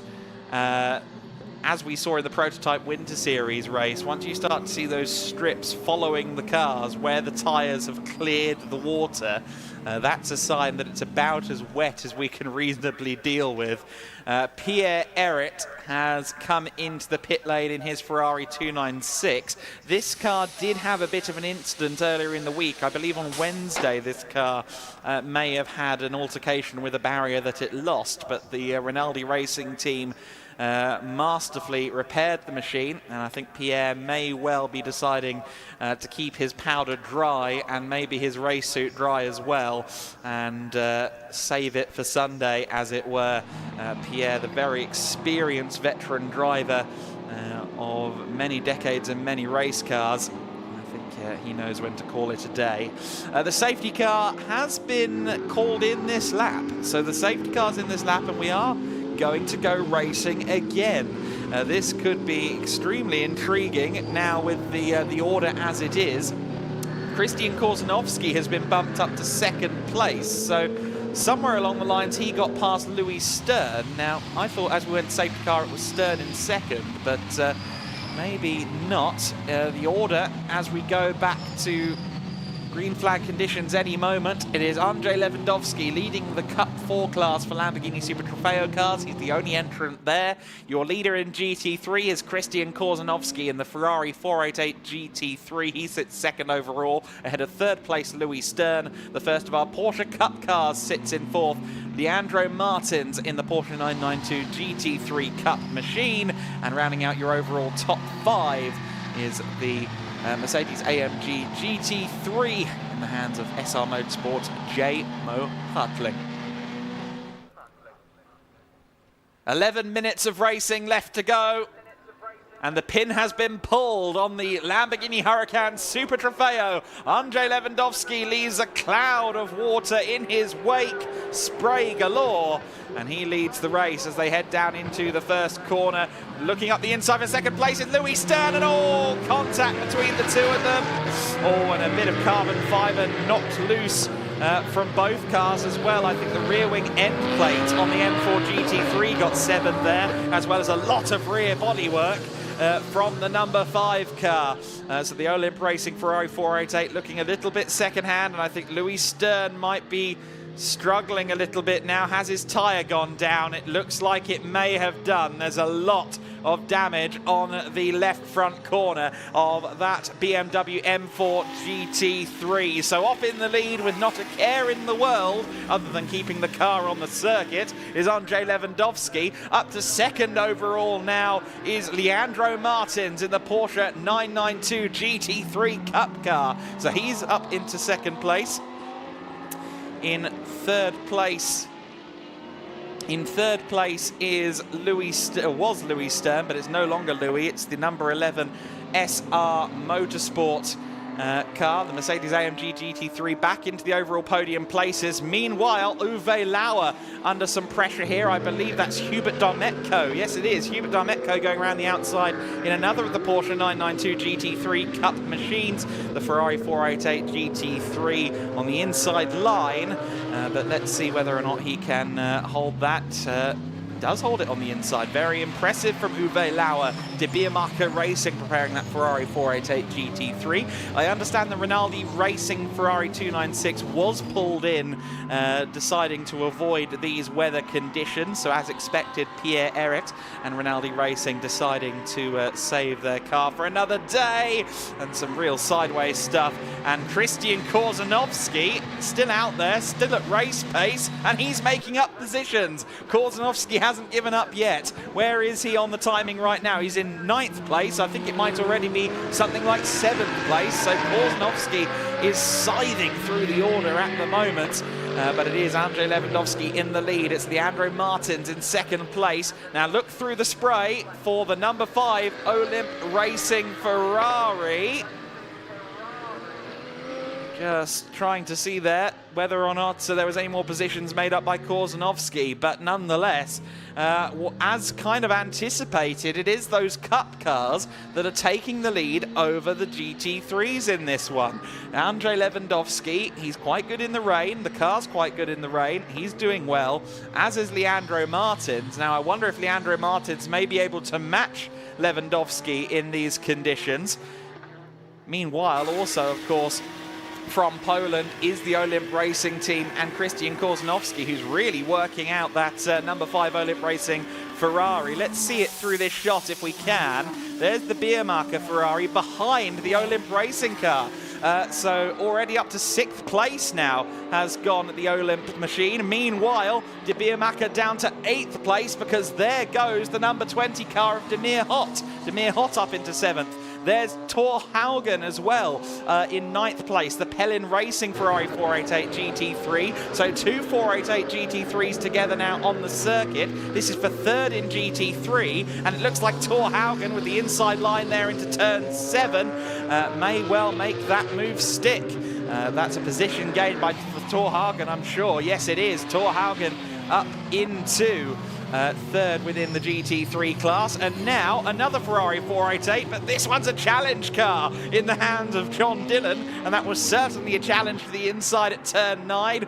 Gets his nose cut off by Uwe Lauer, who wasn't having any of that, and John Dillon now has to try and use the power of that AF Corsa Ferrari 488. Now don't be surprised if you see that tricolor coloured Ferrari, the 151 car, make his way past Uwe Lauer, because once again, the challenge car, even though they're slower in most conditions, it can use its power. 670 brake horsepower, or 661 brake horsepower, 670 horsepower in that Ferrari 488 Challenge Evo machine. It should be quicker in a straight line, and sure enough, I believe that Dillon is through. No, not quite. Okay, so John Dillon not able to use the power advantage in the AF Corsa Ferrari Challenge car just yet. Has to be wary as well of Przemysław Binkowski behind him in the Porsche 992 GT3 car.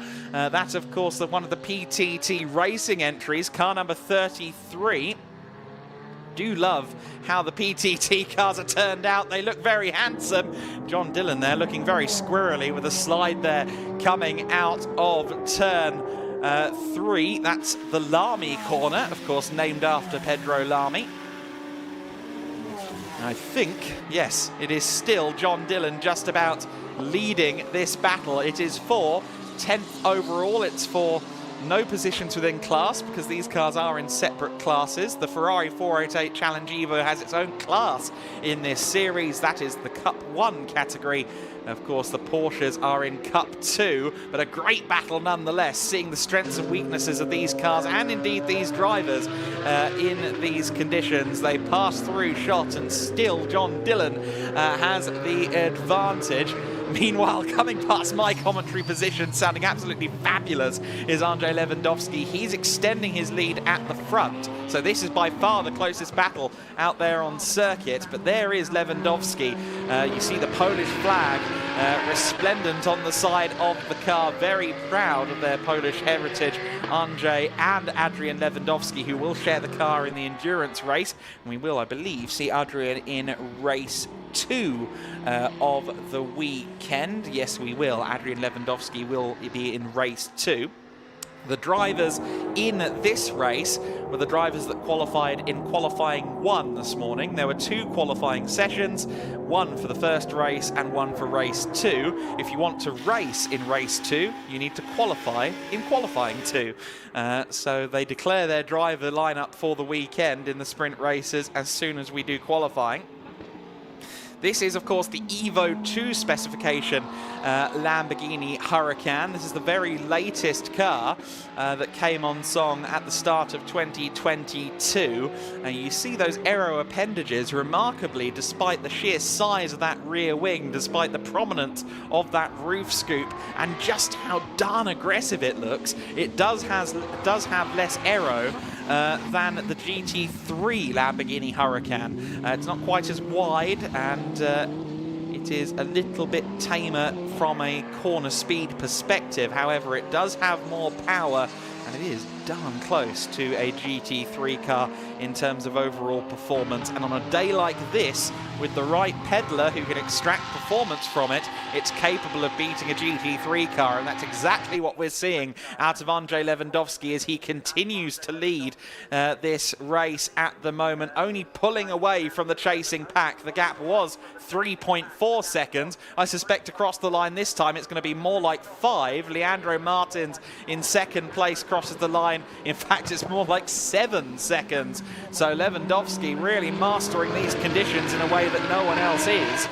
Wonder where the number 5 Ferrari is now. Korzanovski still in 6th place, but I suspect 6th place and closing because that car should be fast in these conditions, even with the damage from that contact, of course, with the number 10 car. The number 10 car, of course, being the FK Performance entry that was driven by Louis Stern. That car is in the pit lane, and I don't think it will be heading back out there. Louis Stern, incidentally, under investigation, as is Christian Korzanovski. Both cars under investigation for that collision as the race restarted. Meanwhile, Thor Haugen has once again caught another driver. He's quite good in these wet conditions, isn't he? Quite unlike someone born in California to be quite so good at wet weather racing. Thor Haugen, absolutely wonderful guy. Spoke to him earlier on, and he's making a nudge up towards the world of GT3 racing this year, and using the GT Winter Series as a testing bed, as it were. And there are no conditions more extreme to do your first GT3 race than the ones he's facing, and yet Thor Haugen is on the move, closing in on Demir Hott, a fellow North American racing for Lap Time Performance.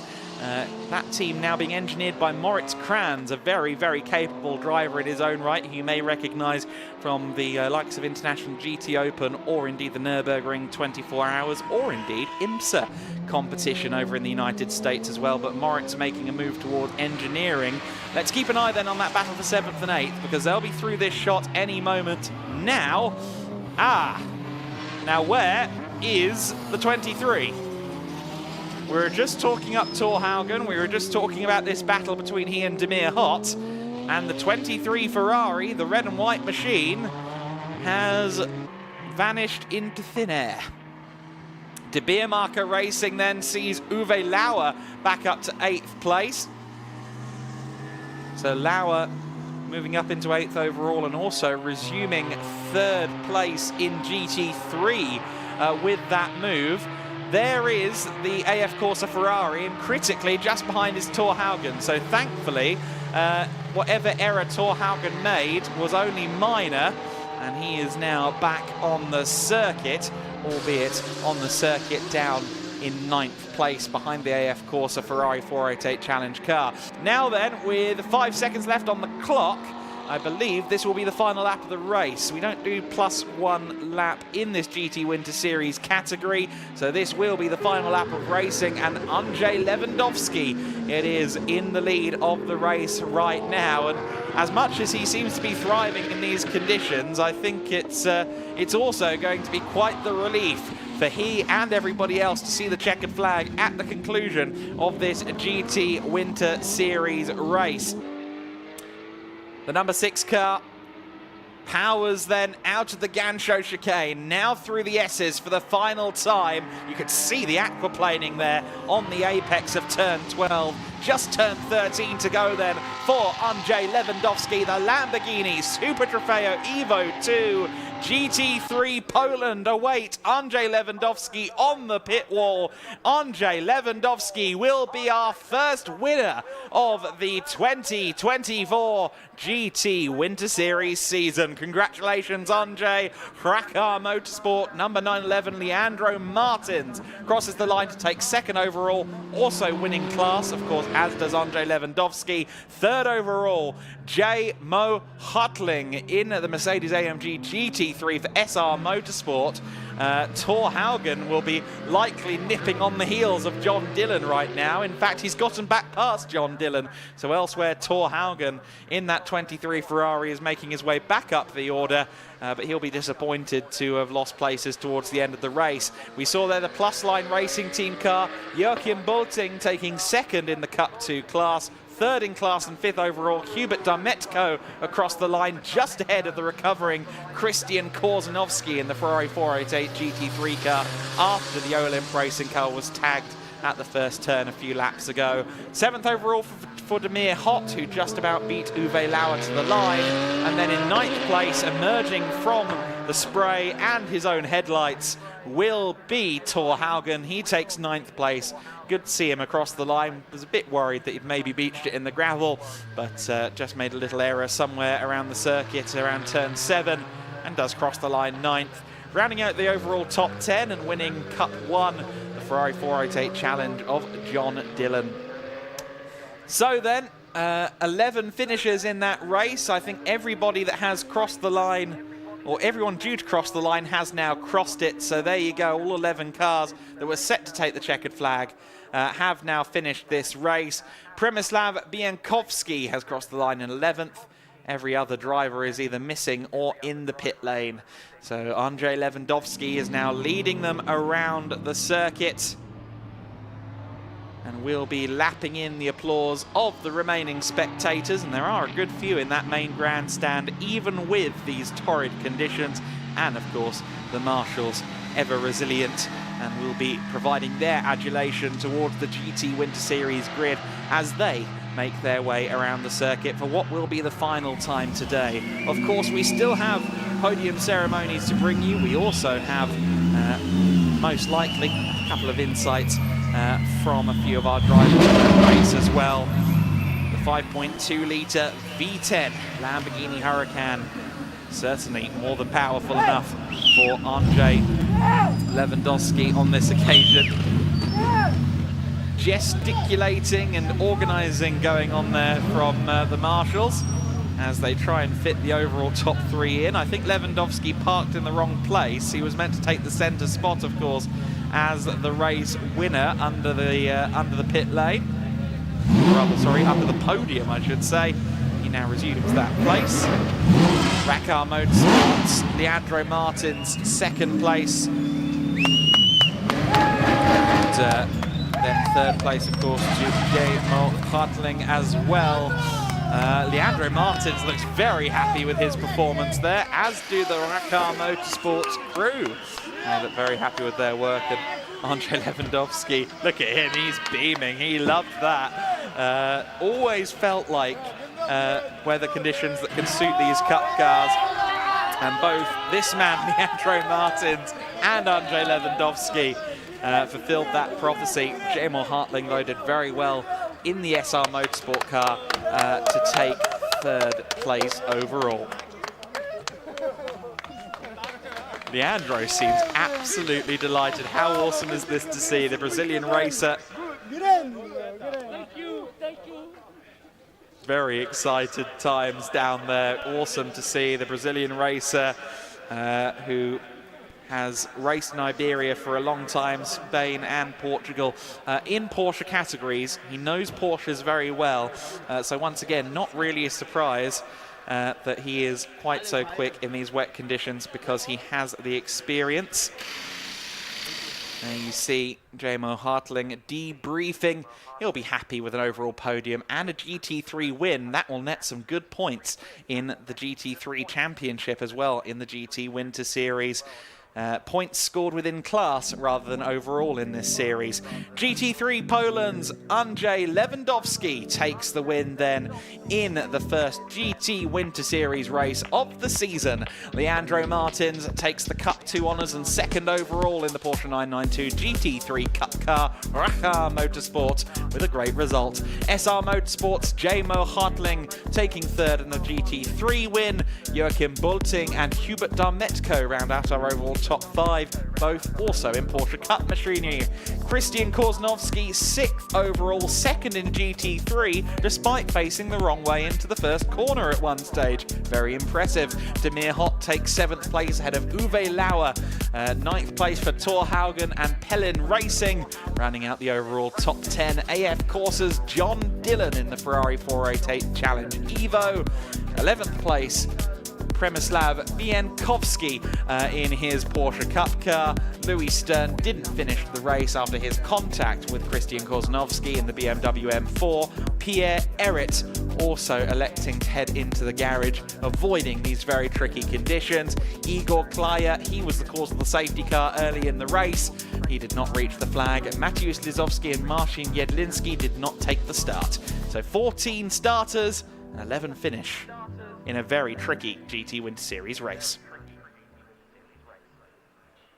What a fabulous day of racing it has been. I can hear the crowd from my commentary box. The crowd have stayed all day long. The promise of free entry to this wonderful GT Winter Series and Winter Series package weekend has brought fans out, and even the rain couldn't stop them. So it's really fabulous to actually hear it from here in the commentary box as the fans cheer on the winning drivers. And Chris McCarthy is also ready to receive some of our winning drivers. He's down there under the podium. Let's go to him. Andrzej Lewandowski, first of all, congratulations. What an absolutely fantastic dive.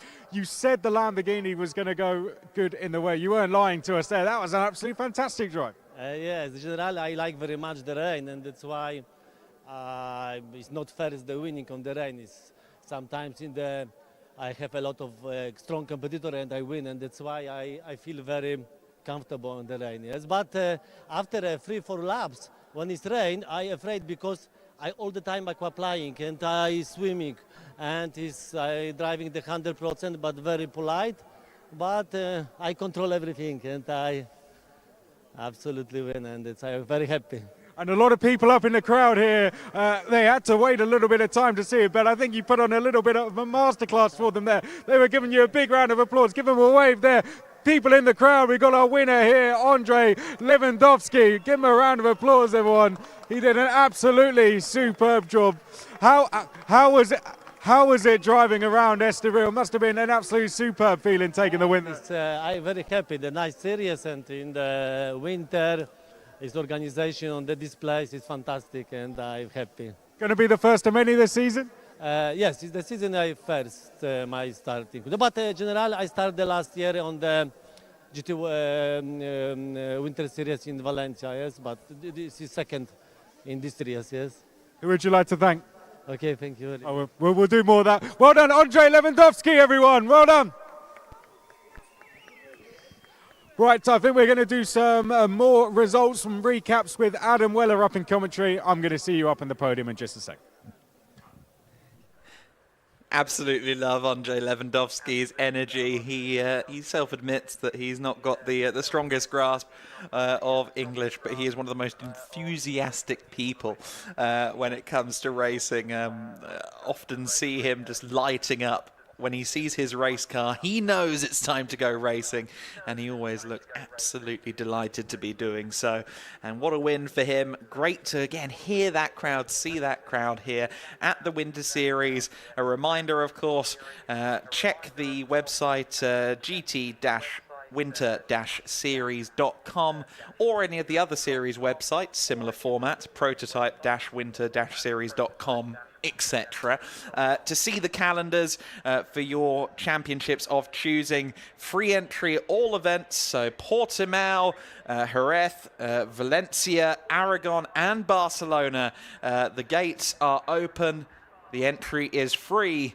The racing is intense. It's well worth being there. You see the crowd on some of those shots on the main grandstand, on the main straight. It's awesome to see them.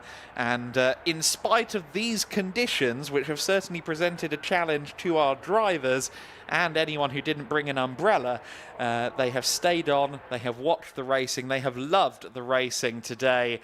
Thank you, guys. We're seeing you in the grandstand right now. If you want to give us a wave, say hello to the live stream, give us a big wave. And thank you so much for coming along today for this. Make sure you join us tomorrow if you're here in person, or if you're near enough to the circuit to come to Estoril, come along tomorrow. We've got 6 races, including 3 endurance races. The second Prototype Winter Series race will be on, so another 50-minute race. Glad that we'll actually get to see a full race from them with any luck. And then there is a 55-minute race for the GT Winter Series and an hour-long race for the GT4s, as well as 2 more sprint races, one for each of those GT classes as well. It's going to be a packed day of racing here on Winter Series Sunday here at Circuito Estoril. And of course, we do still have a podium to bring you this evening as well. Just gone 5 minutes past 5 local time here, and it has been a very, very fast-paced afternoon. That went in absolutely no time. I really hope you enjoyed it, because I certainly did up here in the commentary box. It has been a true joy to be at a circuit so soon. I arrived on January the 10th to Estoril, and that is certainly the earliest in the year that I've ever been to a circuit, with maybe the exception of the Autosport International Live Action Arena, if you want to count that. Of course, that event going on this weekend as well.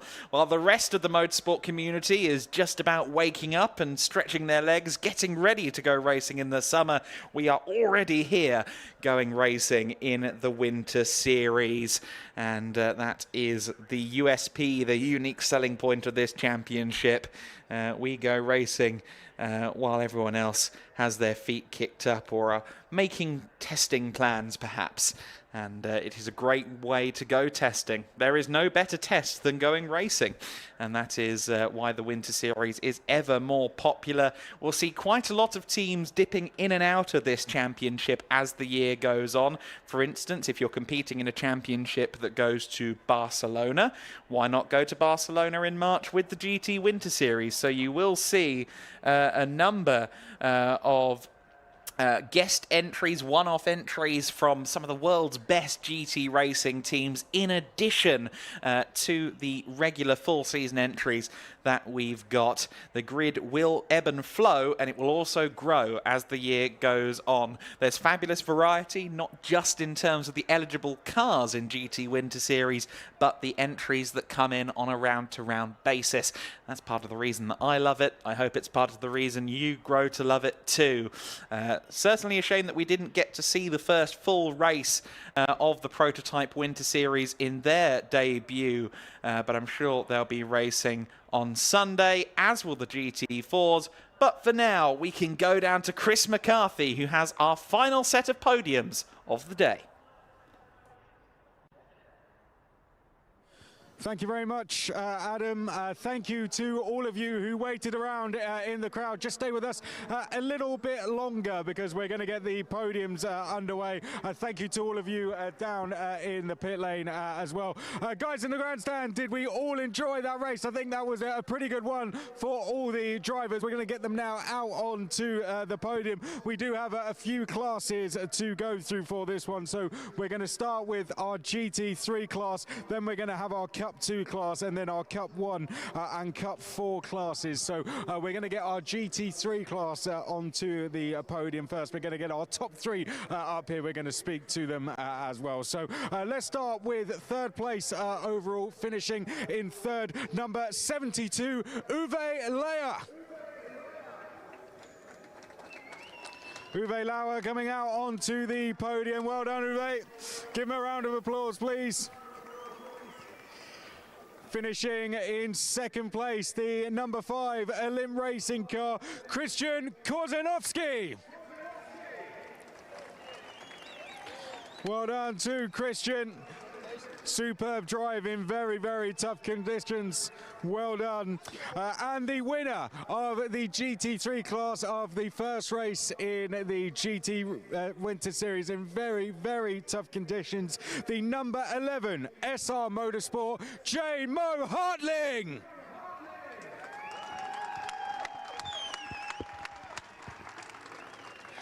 Well done, J-Mo. We spoke to him in the car before the race. Let's get the trophies presented now. Here come the Gedlich racing team to present all 3 trophies to J-Mo, Christian and Uwe Lauer as well.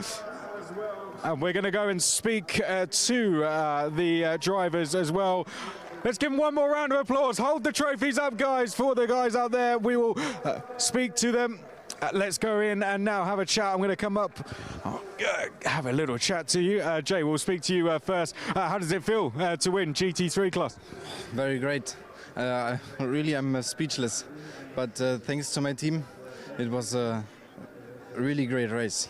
How tricky was it in those conditions out there? Yeah, it was very tricky, but constant is the best. So then bring the race to an end. Looking to make it the first of many? Yeah. Good stuff. Give him a round of applause, everyone. J-Mo Hartling, our winner. Let's go down and speak to Uwe, finishing on the podium. Great stuff there. Yeah, it was very nice. It was a very, very hard race in the rain. You couldn't see anything when you go down the start and finish line. It was brutal, very brutal. But you see, luck at the end. Going into the first corner must have been very tricky. Yes, absolutely. It was very, very slippery. And at the end of the course, it was also slippery. Yeah. Not what we predicted in Portugal. Huh? Not what we predicted when we came to Portugal. Yeah, yes, we say the next time in Portimao, so the cards would be new. I don't know the word in English, gemischt, and we see it. Good stuff. Thank you very much. We'll come over to Christian next. Well done to Uwe Lauer. Let's go second next, Christian. Second place. Happy with that? Yeah, of course. I'm on the finish, so it's okay. You got across the line, and you got second place as well. Yeah, it was a very hard condition. It was heavy rain, so it's good to be on the finish. Great start, and looking to go now one better tomorrow. You think you've taken a lot from today that you can use to progress even further tomorrow? Yeah, for sure. Good stuff. Well done. Let's give our top 3 one more round of applause. Your top 3 in GT3, everyone. Well done.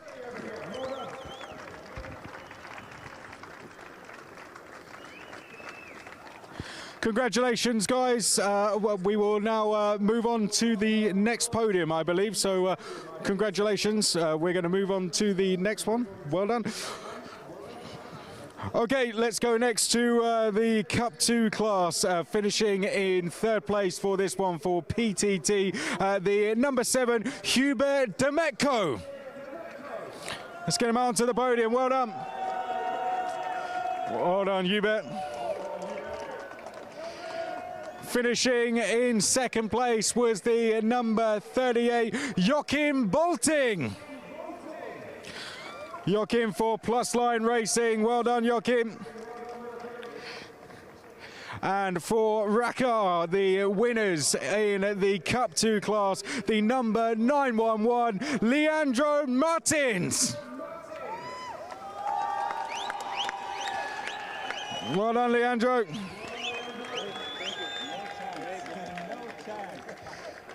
Trophies coming out for the Gedlich Racing team now. Well done.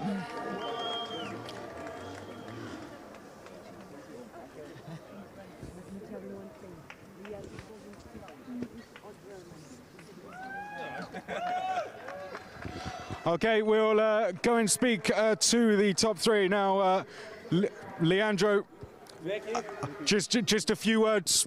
A few words in your own language, if you can, please.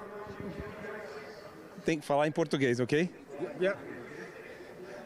Tudo foi muito boa a prova, fantástico, ótimo competidores, mas é mérito de uma grande equipe que eu tenho. Thank you very much. Thank you. Let's give him a round of applause. Well done. Joachim, second place. Brilliant start to the season. Yes, it's the first time for me that I've driven the 992. It was great. I want to catch him up, but he's so quick, fucking quick. I say you can say whatever you want, really. He doesn't really speak English, so you can say whatever you want. Please be a little bit more slow tomorrow so that I can catch you. Just agree. Yeah. Good stuff. Did you enjoy it out there, though? Good fun? Yeah, it was a great race. A little bit too wet, I think.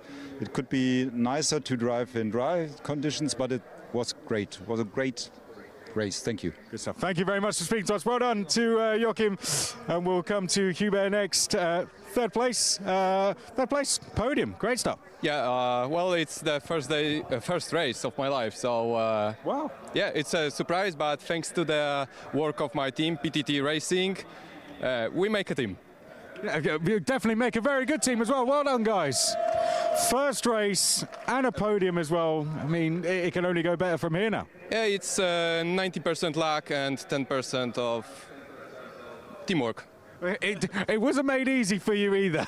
It must have been terrifying. Yes, it was a very tough race, especially when the conditions changed and it was a lot of water and literally rivers on the turns. So it was really difficult. I think the fact he made it back in one piece deserves a huge round of applause, let alone a trophy. Give him a big round of applause. Well done for Hubert.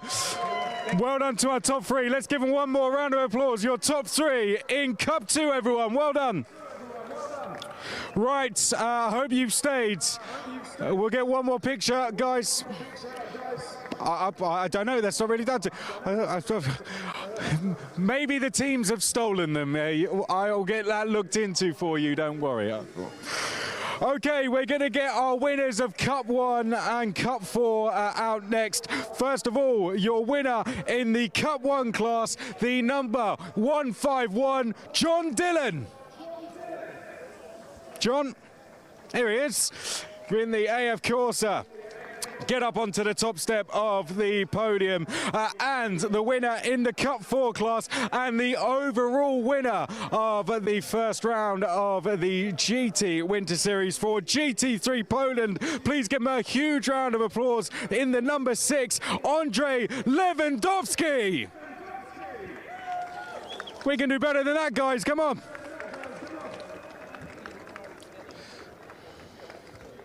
Both on the top step, please. Let's get the trophies out and we'll come up and speak to you guys. We'll get some pictures now of our two winners. Smile for the camera down here as well. Andre.